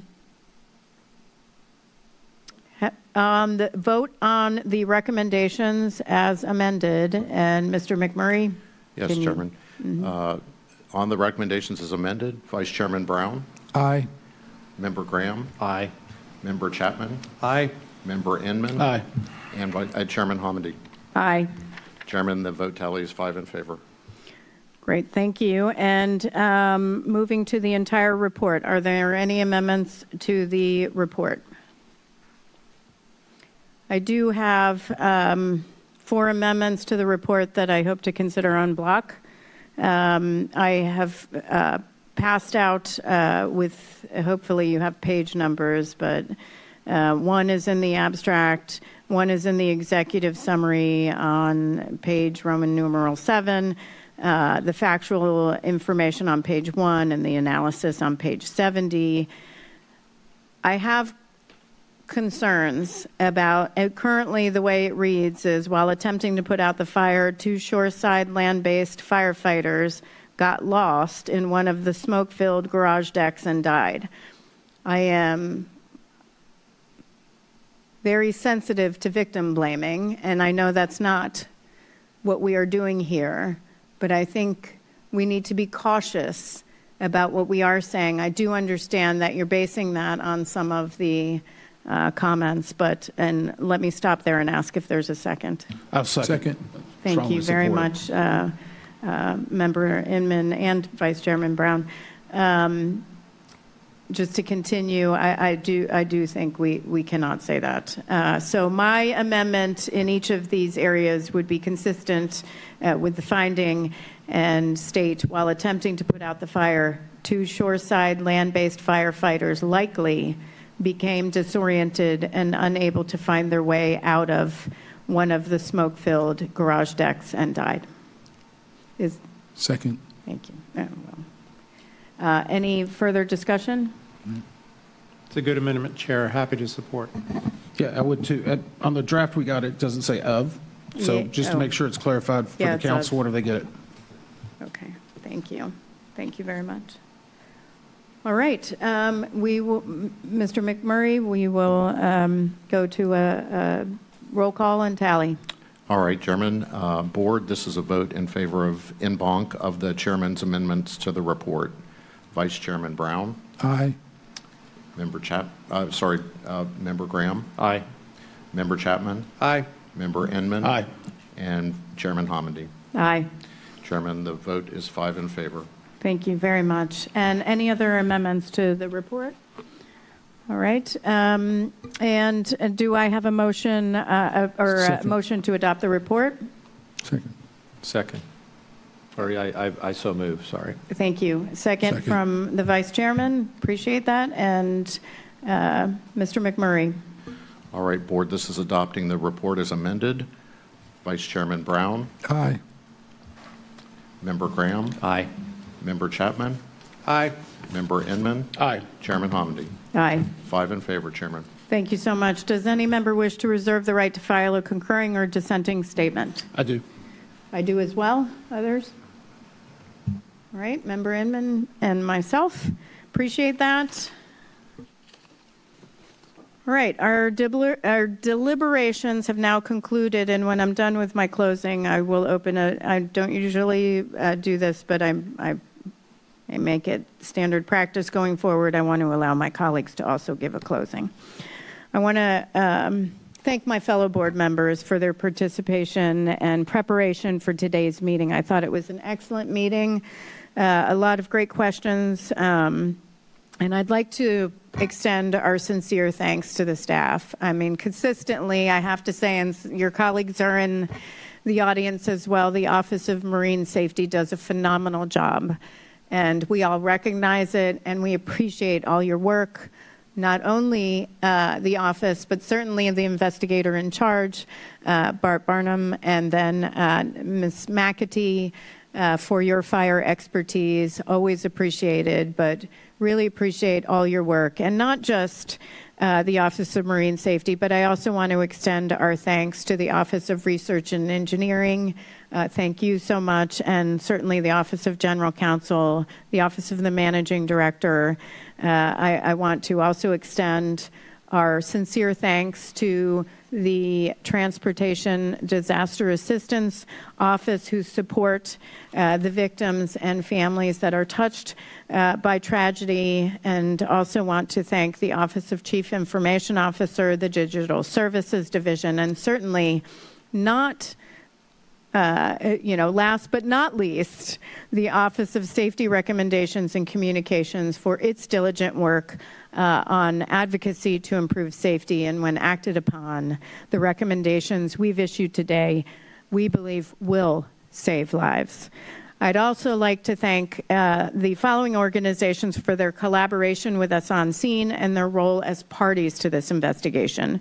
American Maritime Services of New York, Grimaldi Deep Sea SP, the International Association of Firefighters, the Newark Fire Division, Ports America, and the United States Coast Guard. The NTSB works on what we call the party system, meaning we bring together technical experts from those that were involved in the accidents to help us, give us the facts in order to conduct the investigation. They are not part of analysis. They are not part of development of the report, the findings, the probable cause, or our safety recommendations. But what's important to be parties is they get access to the investigative information in real time so that they can make safety change immediately and not wait until the issuance of our final report. We've seen some movement. We certainly need to see more. We are appreciative of the work so far, but we need more to save lives.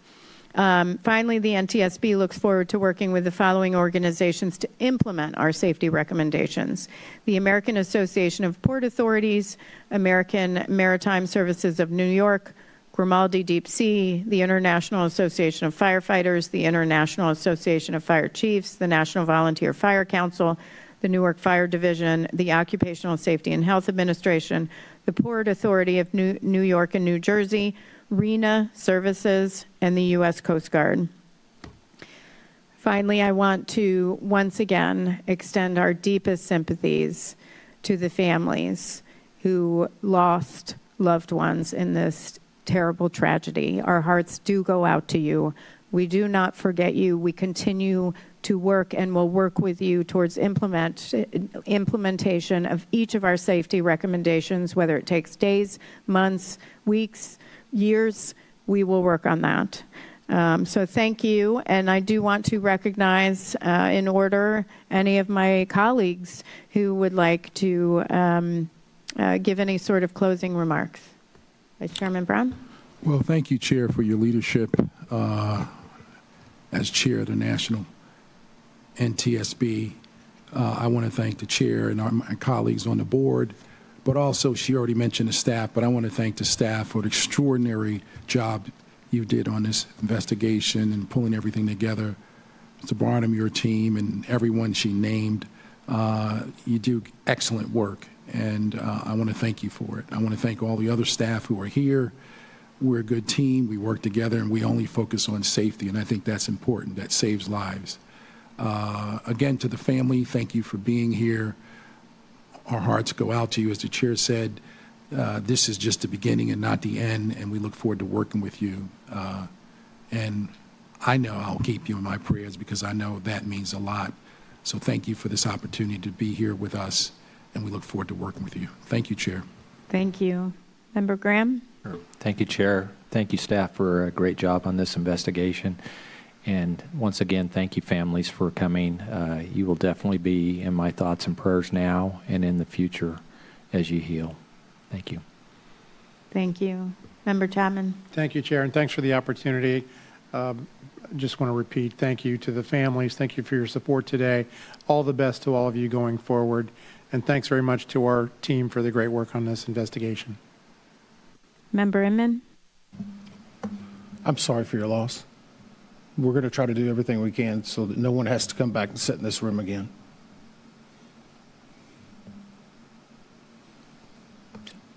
Well said. Thank you all, and we stand adjourned.